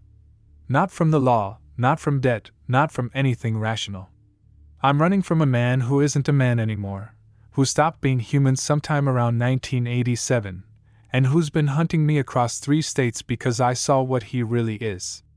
I need you to understand something before I tell you this story. I'm not crazy. I'm a veterinarian, trained in science and evidence and rational thinking. I don't believe in monsters. I didn't believe in monsters. But what I saw in that processing room, what I'd been seeing in my rearview mirror ever since, that's not something science can explain. I moved to Pineville last October, taking over the practice from Dr. Holloway, who'd been the only vet in town for 40 years before his heart finally gave out. It was a good opportunity, decent money, rural community that needed the help, mountain country that reminded me of where I grew up. The practice came with a small house on the edge of town, nothing fancy, but it was mine. Pineville was typical for eastern Kentucky. Population 3,000, mostly poor, coal mines mostly closed, people scraping by on disability and pride. But the people were kind, grateful for a new vet, bringing me casseroles and offering to help fix up the house. I felt welcomed in a way I hadn't in the city. The practice kept me busy. Lots of farm animals, some pets, the occasional wildlife rescue. I was making enough to pay the bills, starting to think I might actually build a life there. Then, about 2 months in, I got a call that changed everything. It was late December, snow coming down hard, when my phone rang at 11 p.m. A man's voice, rough and country deep. "Doc? This is Earl Brennan. I got a cow in trouble, breech birth I think. She's been laboring for hours and I can't get the calf turned." "I'll be right there," I said, because that's what you do. Rural vets don't have the luxury of office hours. Earl gave me directions to his farm, way up Pineville Mountain Road, past where the pavement ended. "Look for the sign that says Brennan's Quality Meats," he said. "Can't miss it."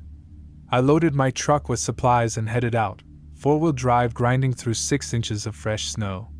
The road got worse as I climbed, eventually becoming just 2 ruts through the trees. I almost turned back twice, but the thought of that cow's suffering kept me going. I found the sign around midnight.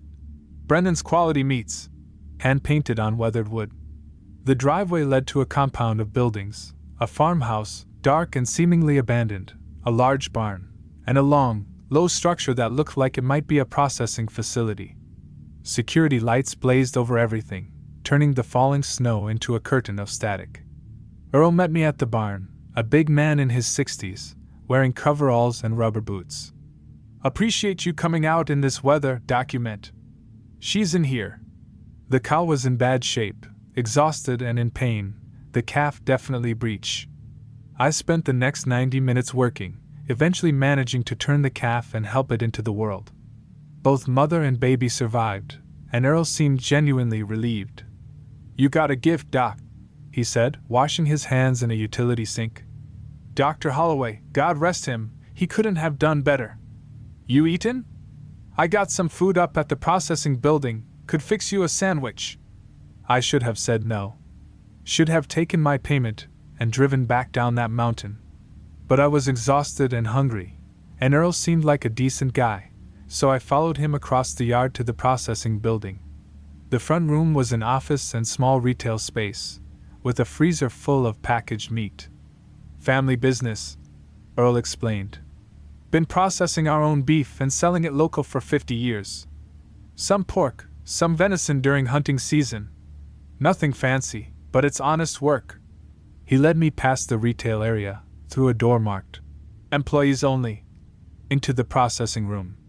Stainless steel tables, industrial sinks, band saws and grinders, hooks hanging from ceiling rails. It smelled like meat and bleach, cold as a tomb despite the space heaters in the corners. "Make yourself comfortable," Earl said, gesturing to a small table in the corner. "I'll fix you up something." He disappeared into what looked like a walk-in cooler, and I sat there, too tired to really take in my surroundings. Just another processing facility, like dozens I'd seen during inspections. Clean, well-maintained, nothing unusual. Then I noticed the photographs on the wall behind the table. They were old, mostly black and white, showing the progression of the business.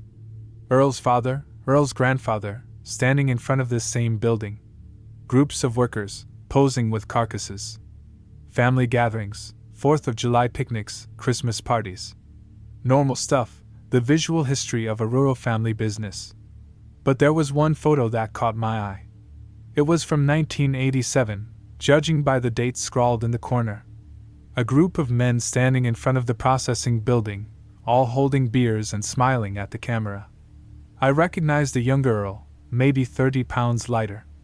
But there was something wrong with one of the other men. He was tall and thin, standing at the edge of the group, and his smile was wrong. Too wide, showing too many teeth. And his eyes, even in the faded photograph, his eyes looked dark and empty, like holes drilled into his face. The other men seemed to be leaning away from him slightly, like they were uncomfortable standing too close. "That's an old one," Earl said, making me jump. He'd come out of the cooler carrying a sandwich and a Coke. "Back when we had more help. Most of those boys are gone now, moved away or passed on." "Who's that?" I asked, pointing to the man with the wrong smile. Earl's face changed, just for a second, something dark passing behind his eyes. "That's Frank. Frank Jessup. He worked here for a while, back in the 80s. He set the food down in front of me. "Don't much like talking about Frank." But I was curious now, too tired to have good judgment. Why not? What happened to him? Earl sat down across from me, his bulk making the chair creak. You really want to know? It's not a pleasant story. I just spent 2 hours elbow deep in cow, Earl. I can handle unpleasant. He sighed, looked at that photograph like it was something that hurt to see. Frank came to work here in '85. Drifter came down from Virginia or maybe West Virginia, never was quite clear. Good worker though, strong, didn't complain. Kept to himself mostly, lived in a trailer out back. We were glad to have the help.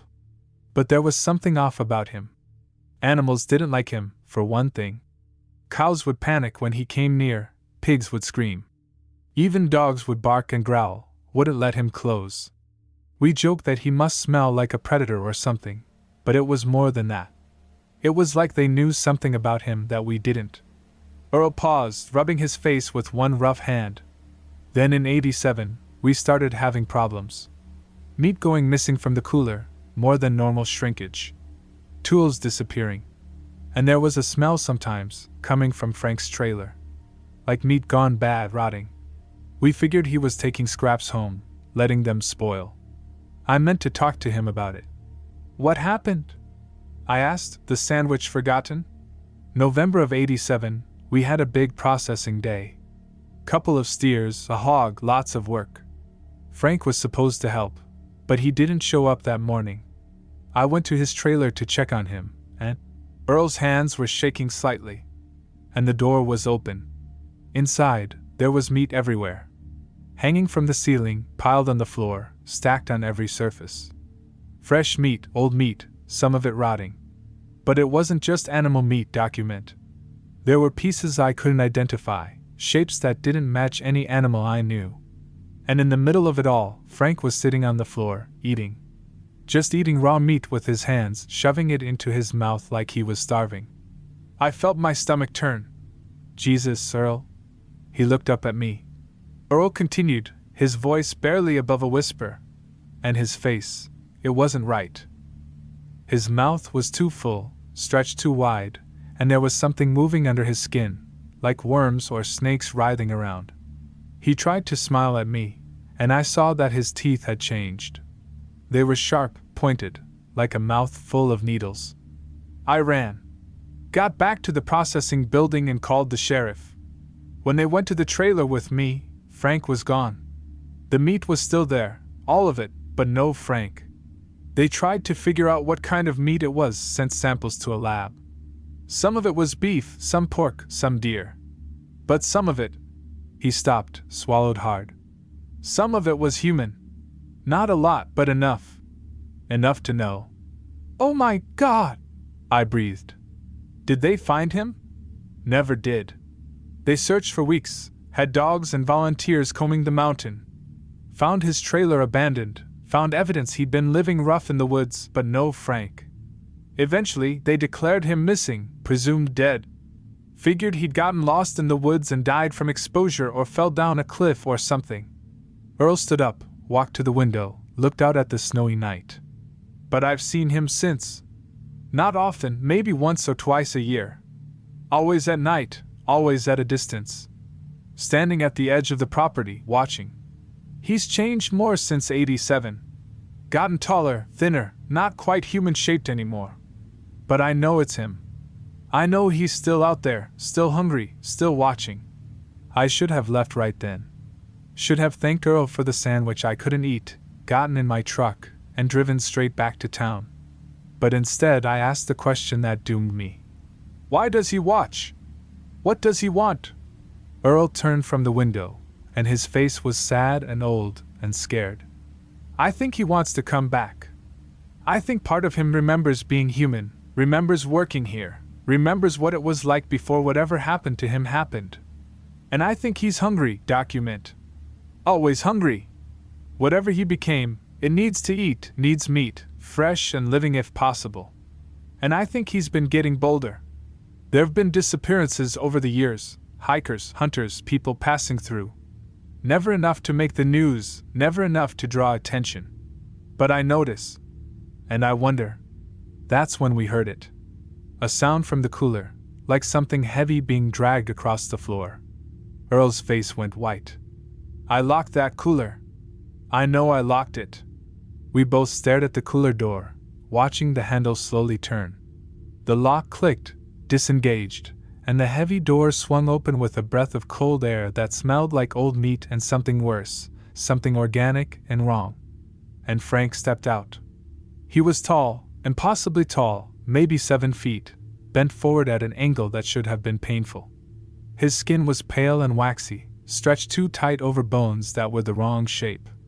His arms hung past his knees, ending in hands with too many fingers, each one tipped with something that looked like a cross between a fingernail and a claw. He wore the tattered remains of work clothes, stained with things I didn't want to identify. But it was his face that made me understand why Earl had nightmares for 37 years. It was trying to look human, trying to maintain the shape of Frank Jessup, but failing. The mouth was too wide, splitting his face almost ear to ear, filled with hundreds of thin, needle-like teeth. His nose was almost gone, just slits in the center of his face. And his eyes were just empty black holes, deep and hungry, reflecting nothing. "Earl," the thing said, and its voice was like meat being pulled apart, wet and thick. "Missed you. Missed this place. Missed the smell." Earl stepped in front of me, putting himself between me and the creature. "Frank, you need to go. You can't be here. You know you can't be here." "Hungry," Frank said, and his mouth opened wider, impossibly wide, showing a throat that went down and down into darkness. "So hungry, Earl. Smell her. Smell the blood, the meat, the living flesh. Can I have her? Can I have just a taste?" "No," Earl said, his voice shaking but firm. "You leave her alone, Frank. You leave and don't come back." Frank's head tilted at an angle that would have broken a human neck. "But you always let me have the scraps, Earl. The damaged meat, the waste. She's waste, isn't she? She's seen me. She knows. Can't let her tell." That's when I understood. Earl had been feeding this thing. For 37 years, he'd been leaving meat out, keeping Frank satisfied, keeping him from hunting in town. A terrible bargain, but one that had kept people safe.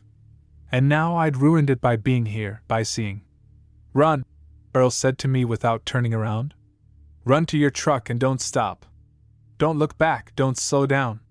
Just run." "Earl, I can't leave you." "Run!" I ran. Crashed through the door into the retail area, hearing behind me a wet, tearing sound and Earl's scream, short and sharp and final. I hit the exterior door at full speed, burst into the snow, my truck 50 feet away, keys in my pocket. I heard the door slam open behind me, heard something large moving through the snow with that wet, sliding sound. I got the truck door open, threw myself inside, jammed the key in the ignition. The engine turned over just as something hit the truck bed, hard enough to rock the entire vehicle. I looked in the rearview mirror and saw Frank, the thing that used to be Frank, crawling over the tailgate, moving like a spider, those 2 long arms reaching for the rear window. His mouth was open, wide enough to swallow my head, and his throat glowed with a pale bioluminescent light. I floored it, the truck fishtailing in the snow, tires screaming for purchase. Frank lost his grip, fell off the back, and I accelerated down that mountain road like hell itself was chasing me. Which, in a way, it was. I didn't stop until I reached town. Went straight to the sheriff's office, tried to tell them what happened, tried to make them understand. They went up to Earl's farm and found him in the processing room, torn apart, the cooler door open and empty. They called it an animal attack. A bear, they said, must have been a bear that had gotten into the building somehow. But I knew better. And I knew I couldn't stay in Pineville, not with Frank still out there, not after what I'd seen. I packed what I could fit in my truck and left that night, drove straight through to Virginia, then Maryland, then Pennsylvania. Trying to put distance between myself and that mountain. But distance doesn't matter to something like Frank. Something that isn't quite alive, isn't quite dead, isn't quite anything that should exist. Something that's more hunger than flesh, more need than being. I started seeing him 3 weeks after I left. Just glimpses at first. A tall figure standing in the parking lot of a rest stop, watching my window. A shape at the edge of the woods behind the motel where I was staying. Always at night, always at a distance, but always there. Always watching. Always following. He's getting closer. Last week, I found scratches on my car, deep gouges that went through the paint to bare metal. The pattern matched fingers, too many fingers, each one tipped with a claw. 2 nights ago, I woke up to the sound of something on my roof, something heavy moving around up there, and that wet, sliding sound I remembered from Earl's farm. I've tried going to the police in every town, tried to explain, tried to get help. They think I'm paranoid, delusional, suffering from PTSD. Maybe they're right. Maybe I am crazy. But the scratches on my car are real. The sounds on the roof are real. And the smell that's been following me, old meat and decay and wrongness, that's real too. I'm in a motel outside Pittsburgh right now, recording this on my phone because my hands shake too badly to write. I've barricaded the door with furniture, but I don't think it'll matter. Frank isn't deterred by locked doors. He got into Earl's cooler somehow, got through a locked door and a heavy seal. What's a motel room door going to stop? I can hear him now, outside. That wet, sliding sound as he moves around the building. The scratch of claws on aluminum siding. And his voice, thick and wet and hungry. Sarah. Doc Sarah. Saw me. Know me. Can't let you tell. Have to eat. Have to feed. So hungry, Sarah. So very hungry. The smell is getting stronger. Old meat and decay and something chemical. Like formaldehyde mixed with gangrene. He's right outside the door now. I can see the handle turning, see the lock starting to give. I need you to know this isn't a story. This isn't fiction or hallucination or the ramblings of a crazy person. Frank Jessup is real. Whatever he became after 1987, whatever transformation happened to him in that trailer surrounded by meat and madness, he's out there. In the mountains of eastern Kentucky, hunting the ridges and hollows, feeding on whatever he can catch. If you live in that area, if you hike those mountains, if you see a tall figure at the edge of the woods, watching, run. Don't try to understand, don't try to help, just run. And if you smell that smell, old meat and decay and wrongness, run faster. Earl tried to contain him, tried to manage him with offerings of meat and scraps. But you can't contain hunger like that. You can't satisfy something that isn't really alive, that exists only to feed. That's more absence than presence. The door just cracked. The deadbolt is holding, but the frame is splintering. I can see his fingers, too many fingers, curling around the edge, pulling, tearing. I'm going to leave this phone recording, hide it somewhere he won't look. Maybe someone will find it. Maybe it'll help them understand, help them believe. If you're reading this, if you found this recording, I'm sorry. I'm sorry I brought this to your attention. Sorry I might have drawn his attention to you just by mentioning your state, your town. Frank is hunger given form, and hunger doesn't discriminate. It just consumes.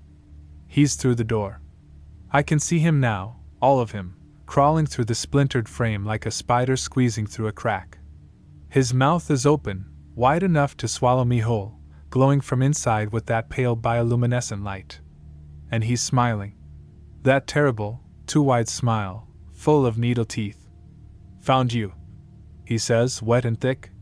Finally found you, document been so hungry. Been waiting so long for fresh meat, warm meat, screaming meat. I'm backing into the bathroom, but there's nowhere to go. The window is too small, the door won't hold him. This is where my story ends. Where Sarah Dutton ends. But Frank's story continues. He'll keep hunting, keep feeding, keep growing into whatever he's becoming. And maybe if I'm lucky, if there's any mercy in the universe, I won't become like him. Won't wake up in the woods weeks from now, changed and hungry and wrong. But I don't think I'll be lucky. Earl wasn't lucky. The people who disappeared over the years weren't lucky. And I can feel it already, the cold spreading through my body, the hunger starting to grow. He's in the bathroom now. I can smell him, old meat and decay and hunger. His hand, too many fingers, is reaching for me. I'm so sorry. I'm so sorry I went up that mountain. I'm so sorry I saw what I saw. I'm so sorry I'm going to become what's reaching for me now. The mountains remember. The hollows remember. And some things, once you see them, once they see you. The recording ends here. The phone was found in a motel bathroom outside Pittsburgh, Pennsylvania, along with evidence of a struggle. Blood evidence showed it belonged to Sarah Detton, DVM, but her body was never recovered. The motel room showed signs of extreme violence, with claw marks on every surface and a smell that the cleaning crew described as like a slaughterhouse mixed with a chemical spill. Local authorities investigated for 3 weeks before declaring Sarah Detton missing, presumed dead. 6 weeks after this recording was made, hikers in the mountains outside Pineville, Kentucky reported seeing 2 figures moving through the forest at night, one tall and thin, the other shorter and female, both moving in ways that weren't quite human. The hikers reported that the figures seemed to be hunting, and that they could smell them from a quarter-mile away, a smell like old meat and decay. When searchers investigated the area the next day, they found the remains of a deer, torn apart and partially consumed. The teeth marks didn't match any known animal. If you're planning to hike in eastern Kentucky, please exercise extreme caution. Report any unusual sightings to local authorities immediately. And if you smell something like old meat in the woods, run. #Story6, the radio station that never went off air. I'm transmitting this from a Best Western in Huntington, West Virginia, using a laptop with a VPN and 3 layers of proxy servers, because I don't want anyone tracing this back to me. My name is Robert Chin, I'm 29 years old, and I used to be a broadcast engineer. Used to be, because after what happened at WMTN, I can never work in radio again.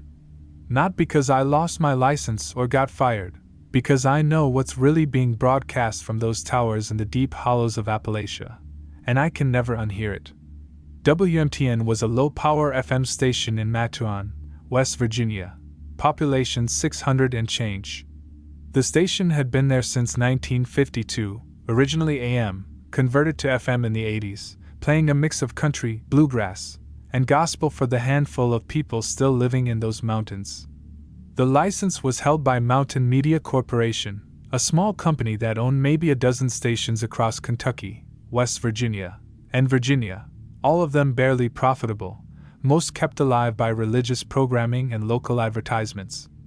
I got hired in September of last year as the chief engineer, responsible for maintaining the equipment and keeping the station on air. It wasn't glamorous work, and the pay was terrible, but I was fresh out of school with a degree in telecommunications and desperate for experience. Plus, I'd grown up in rural West Virginia, knew the isolation and the poverty and the particular beauty of those mountains. I thought I was going home. The station was located 15 miles outside Mattoon, up a dirt road that wound through a hollow so narrow the sun only hit it for a few hours each day. The facility consisted of a small cinderblock building, studio, office, bathroom, and behind it, the tower. 200 feet of steel lattice, painted red and white, with the FM antenna at the top and what looked like old AM equipment halfway up. The previous engineer, a guy named Dale Hutchins, had maintained it for 20 years before retiring. "She's a good station," Dale told me during the handover, showing me the equipment racks and transmitter room. "Solid equipment, reliable. You treat her right, she'll treat you right." "What about that?" I asked, pointing at the old AM equipment on the tower. "We still using that?" Dale's face changed, just for a second, something uncomfortable passing behind his eyes. "That's the auxiliary system. Emergency backup, in case the main transmitter fails. Leave it alone. It's configured and you shouldn't need to touch it. But we're licensed for FM now. Why keep AM equipment? Just leave it alone, Rob. That's the one rule, leave the auxiliary system alone." He handed me a key ring with 6 keys. "This is for the building, this is for the transmitter room, these are for the equipment racks. The small brass key? That's for the auxiliary room in the basement. Don't use it. Don't go down there. Just leave it be." I should have asked more questions. Should have demanded to know what was in that basement, why we were maintaining equipment we didn't use, why Dale looked so uncomfortable talking about it. But I was young and eager and didn't want to seem difficult on my first day, so I just nodded and took the keys. The job was mostly routine. I'd arrive at 8 a.m., check the transmitter readings, do routine maintenance, handle any technical issues that came up. The DJ, a woman named Carol who'd been doing the morning show for 30 years, would arrive at 5 a.m. and leave at noon. Afternoons were automated programming, mostly syndicated shows and religious content. I'd lock up around 4 p.m. and drive back to my apartment in Mattuan. But I kept thinking about that basement. That brass key, sitting on my keyring like a splinter in my mind. The basement door was in the transmitter room, heavy steel with a serious lock, no window, no indication of what was behind it.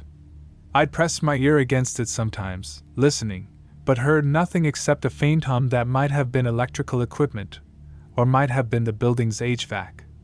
I lasted 3 weeks before curiosity won. It was a Tuesday afternoon, Carol long gone, the station running automated programming. I stood in front of that basement door with the brass key in my hand, telling myself I was just doing my job, just checking equipment, just being thorough. The key turned smoothly, and the door opened into darkness.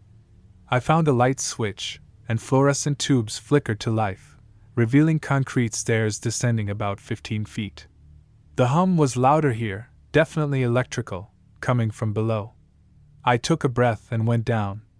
The basement was larger than the building above it, stretching back into the hillside like a bunker.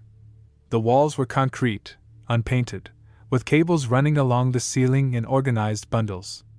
And at the far end, taking up the entire back wall, was equipment I'd never seen before. It looked like a radio transmitter, but wrong. Too old, with vacuum tubes the size of my forearm and components that seemed to predate transistors. But it was running, gauges showing power output, cooling fans humming, lights blinking in patterns I didn't recognize. And connected to it was something that looked like a reel-to-reel tape system, but massive, with reels 3 feet across, slowly turning, playing something. I walked closer, drawn by professional curiosity, and that's when I noticed the waveform monitor. Every transmitter has one, showing the audio signal being broadcast. This one was showing a signal, but it was wrong, too complex, too layered, like multiple signals overlapping in ways that shouldn't be possible with analog equipment. I put on the monitoring headphones hanging nearby, wanting to hear what was being broadcast. And that's when my life changed forever. At first, it sounded like static, white noise with occasional pops and crackles. But as I listened, patterns emerged. Rhythms, almost like speech but not quite, words in a language I didn't recognize but somehow felt like I should understand. And underneath it all, a sound like breathing, like something massive and alive exhaling into the microphone. I yanked the headphones off, my heart pounding. The tape was still turning, the transmitter still running, broadcasting this signal to where? On what frequency? I checked the panel and found settings that made no sense, frequencies that didn't exist in the commercial FM band, power levels that should have required FCC authorization and special equipment.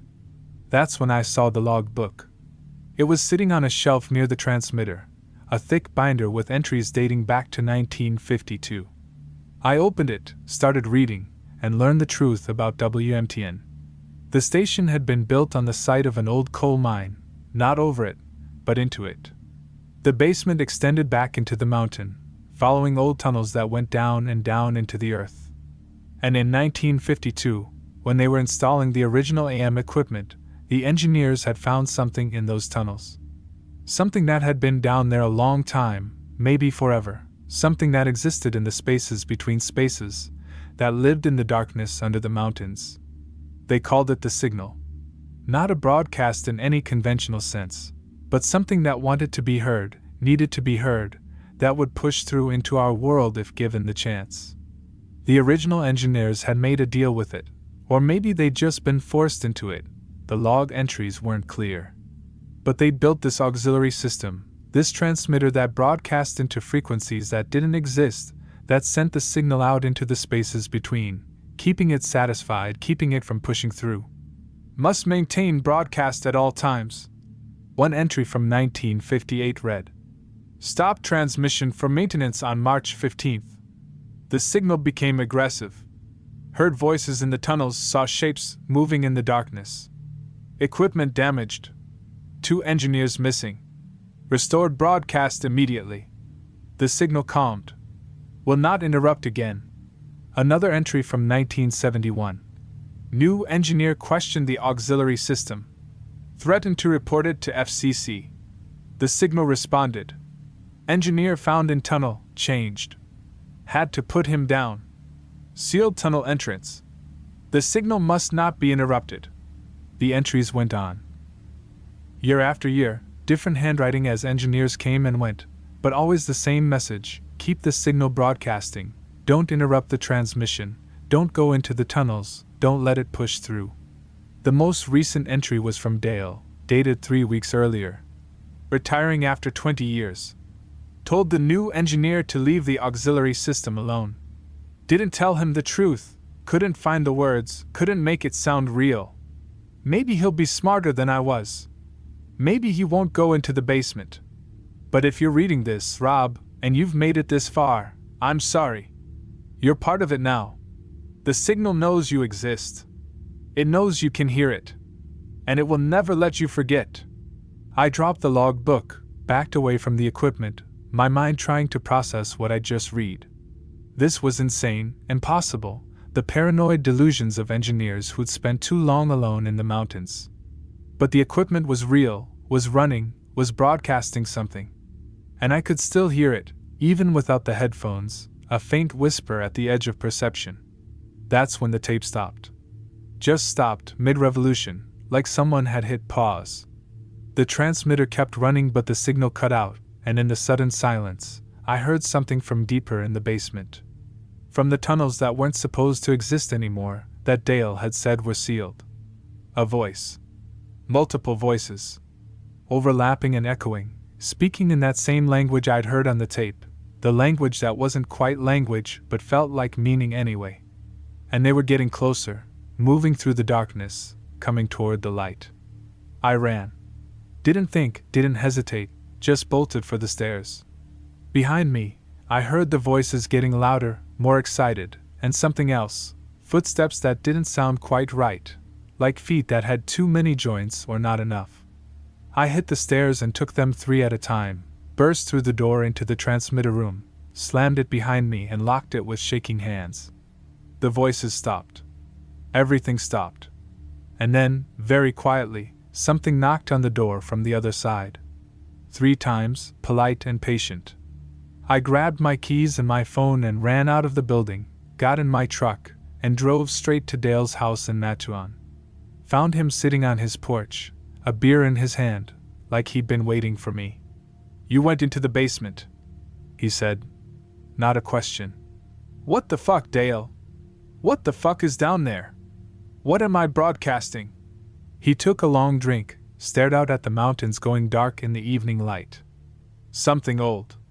Something that was here before the coal, before the towns, before humans probably. It lives in the deep places, in the spaces between rock and darkness. And it wants out. Has always wanted out. But it needs a way, needs a frequency, needs someone to open the door. That's insane. That's... You heard it, didn't you? Heard the signal. And now it knows you. It's marked you, made a connection.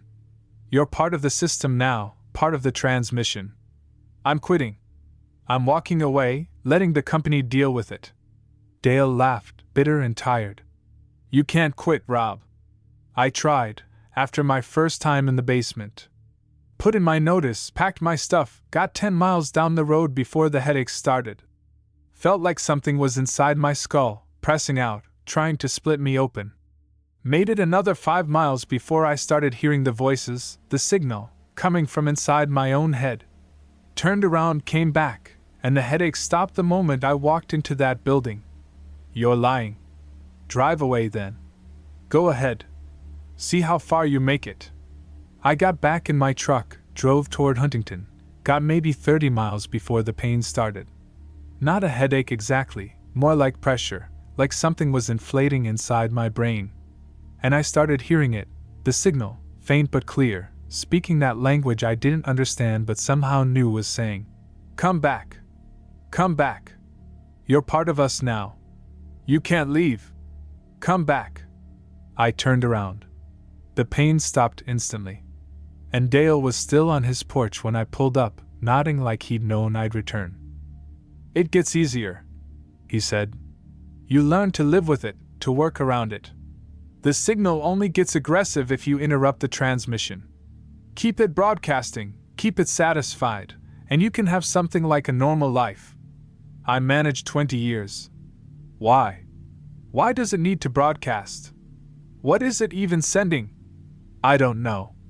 Maybe it's trying to reach something, signaled to something else out there in the spaces between. Maybe it's just the way it breathes, the way it exists. All I know is that as long as the signal goes out, it stays in the deep places. But if it ever stops, if the transmission is ever interrupted for too long..." He stopped, shuddered. "It'll push through. And I don't think our world will survive what comes out of those tunnels." I lasted 8 months. 8 months of maintaining that auxiliary system, of going into that basement once a week to check the equipment, of hearing the signal whisper at the edge of my thoughts every single day. The tape never stopped turning. The transmitter never failed. And I never went into the tunnels, though sometimes I'd hear things moving back there, shapes just beyond the reach of the lights. The station above ran normally. Carol did her morning show, unaware of what was below her feet. The automated programming played through the afternoons. Local businesses bought ad time. Life went on, normal and mundane, while in the basement something ancient and hungry broadcast its signal into the spaces between spaces. But I started changing. Noticed it around month 3. I'd be driving home and realize I'd lost time, that hours had passed and I couldn't remember them. I'd wake up in the middle of the night standing in my apartment, facing the direction of the station, listening. My dreams were full of tunnels going down, and voices speaking that language I was starting to understand. That's when I knew I had to get out. Had to break the connection before I became like Dale, or worse, like the engineer from 1971 who'd gone into the tunnels and come out changed. But Dale was right. I couldn't just leave. The signal had marked me, claimed me, made me part of its system. So I made a plan. If I couldn't leave while the signal was broadcasting, maybe I could leave if I gave it something else to focus on. Someone else to mark. Someone else to become its engineer. I put an ad on Indeed, listing for a broadcast engineer position at WMTN. Got 3 applicants. 2 of them took one look at the location and withdrew, but the third was eager, desperate for experience, fresh out of school. Just like I'd been. His name was Tyler Moss. 23 years old, from Ohio, willing to relocate for the opportunity. I interviewed him at a coffee shop in Mattuan, told him about the position, the pay, the responsibilities. Showed him pictures of the facility, the equipment, everything except the basement. "There's an auxiliary system in the basement," I said, hating myself. "Emergency backup equipment. You'll need to maintain it, but it's mostly automated. The previous engineer will give you a full orientation." Tyler accepted. Signed the paperwork, started the following Monday. I spent a week training him on the main equipment, showing him the station operation, building trust. And on Friday, I showed him the brass key. "This is for the auxiliary system," I said, standing in front of that steel door. "Probably should check it once a week, make sure everything's running smoothly. I'll show you today, then it'll be your responsibility." I took him down into the basement, showed him the ancient equipment, the turning tape, the waveform monitor with its impossible signals. And I put the headphones on him, let him hear the signal. His eyes went wide, confused at first, then fascinated. And I saw it happen, saw the moment the signal noticed him, marked him, made the connection. Tyler's expression changed, became distant and focused at the same time, like he was listening to something I couldn't hear. "What is this?" he whispered. "What frequency is this? What is it broadcasting?" "I don't know," I lied. "But it needs to stay on. That's the most important thing. This system never gets turned off. Never interrupted. Understand? Tyler nodded, still listening, still changing. I could see it happening, faster than it had happened to me, the signal working on him, claiming him.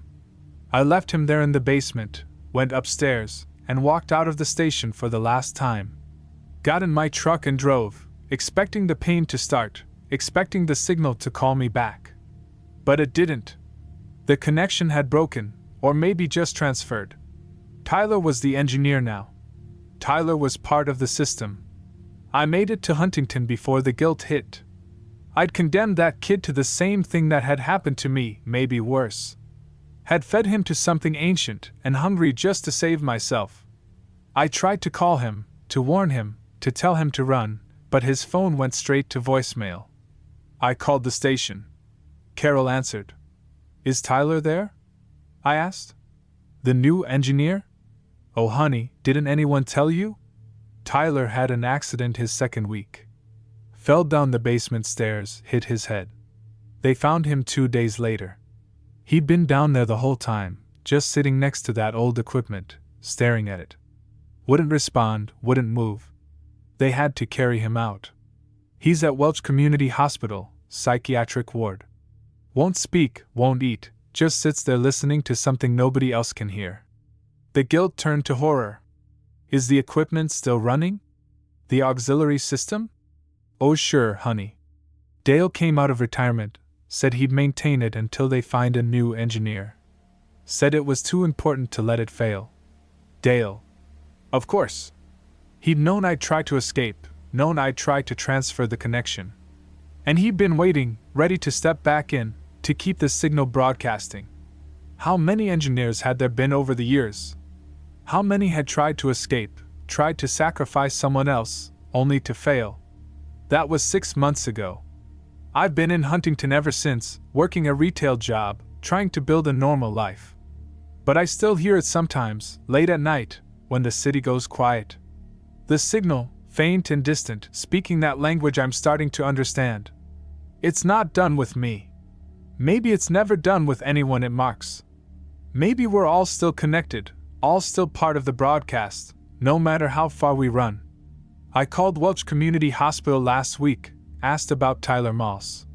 They transferred me to his doctor, who told me Tyler had started speaking. Just one phrase over and over, in a language that shouldn't exist. It's coming through. The broadcast is weakening. It's pushing through. I don't know what that means. Don't know if the signal is getting stronger or if the equipment is finally failing after 70 years. Don't know if Dale is still maintaining it or if he's given up, let it all collapse. But I'm hearing it more often now. The signal, clearer every day, and underneath it, those voices from the tunnels, excited and hungry. And I'm starting to understand what they're saying, starting to comprehend the language that's been broadcasting from those mountains since before humans walked these hills. They're counting down. That's what the signal is, a countdown, transmitted across frequencies that don't exist, reaching towards something vast and patient that's been waiting in the spaces between spaces. And the countdown is almost over. I'm writing this as a warning, as documentation, as a confession. If you live in West Virginia, if you can receive WMTN on 101.7 FM, if you've ever driven past those mountains and felt something watching from the deep hollows, stay away from the stations. Don't take jobs at isolated facilities. Don't go into basements you're told to avoid. And if you ever hear something that sounds like the signal, that language that isn't quite language, that breathing that shouldn't exist, run. Run far and fast and don't look back. Because something is coming. Something that's been broadcasting its arrival for 70 years. Something that lives in the darkness under the mountains. Something that we've been keeping at bay with ancient equipment and desperate engineers. And I think the broadcast is finally failing. I can hear it now, even as I type this. The signal, clear and loud. No longer filtered through equipment or distance. It's inside my head, has always been inside my head since I first put on those headphones. And it's not alone anymore. There are others, dozens of them, maybe hundreds, all the engineers who ever tried to maintain the broadcast, all of us still connected, all of us still part of the system. We're all starting to understand the same thing. We were never protecting the world from the signal. We were protecting the signal from the world, giving it time to grow, to spread, to establish itself in the minds of everyone who ever heard it. And now it's ready. The countdown has reached 0. Something is coming through. And we're all going to help it broadcast.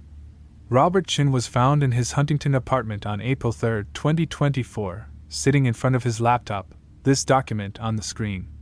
He was alive but unresponsive, staring at nothing, lips moving soundlessly. Paramedics noted that he appeared to be speaking, but in no recognizable language. He was admitted to the psychiatric ward at Cabell Huntington Hospital, where he remains as of this writing.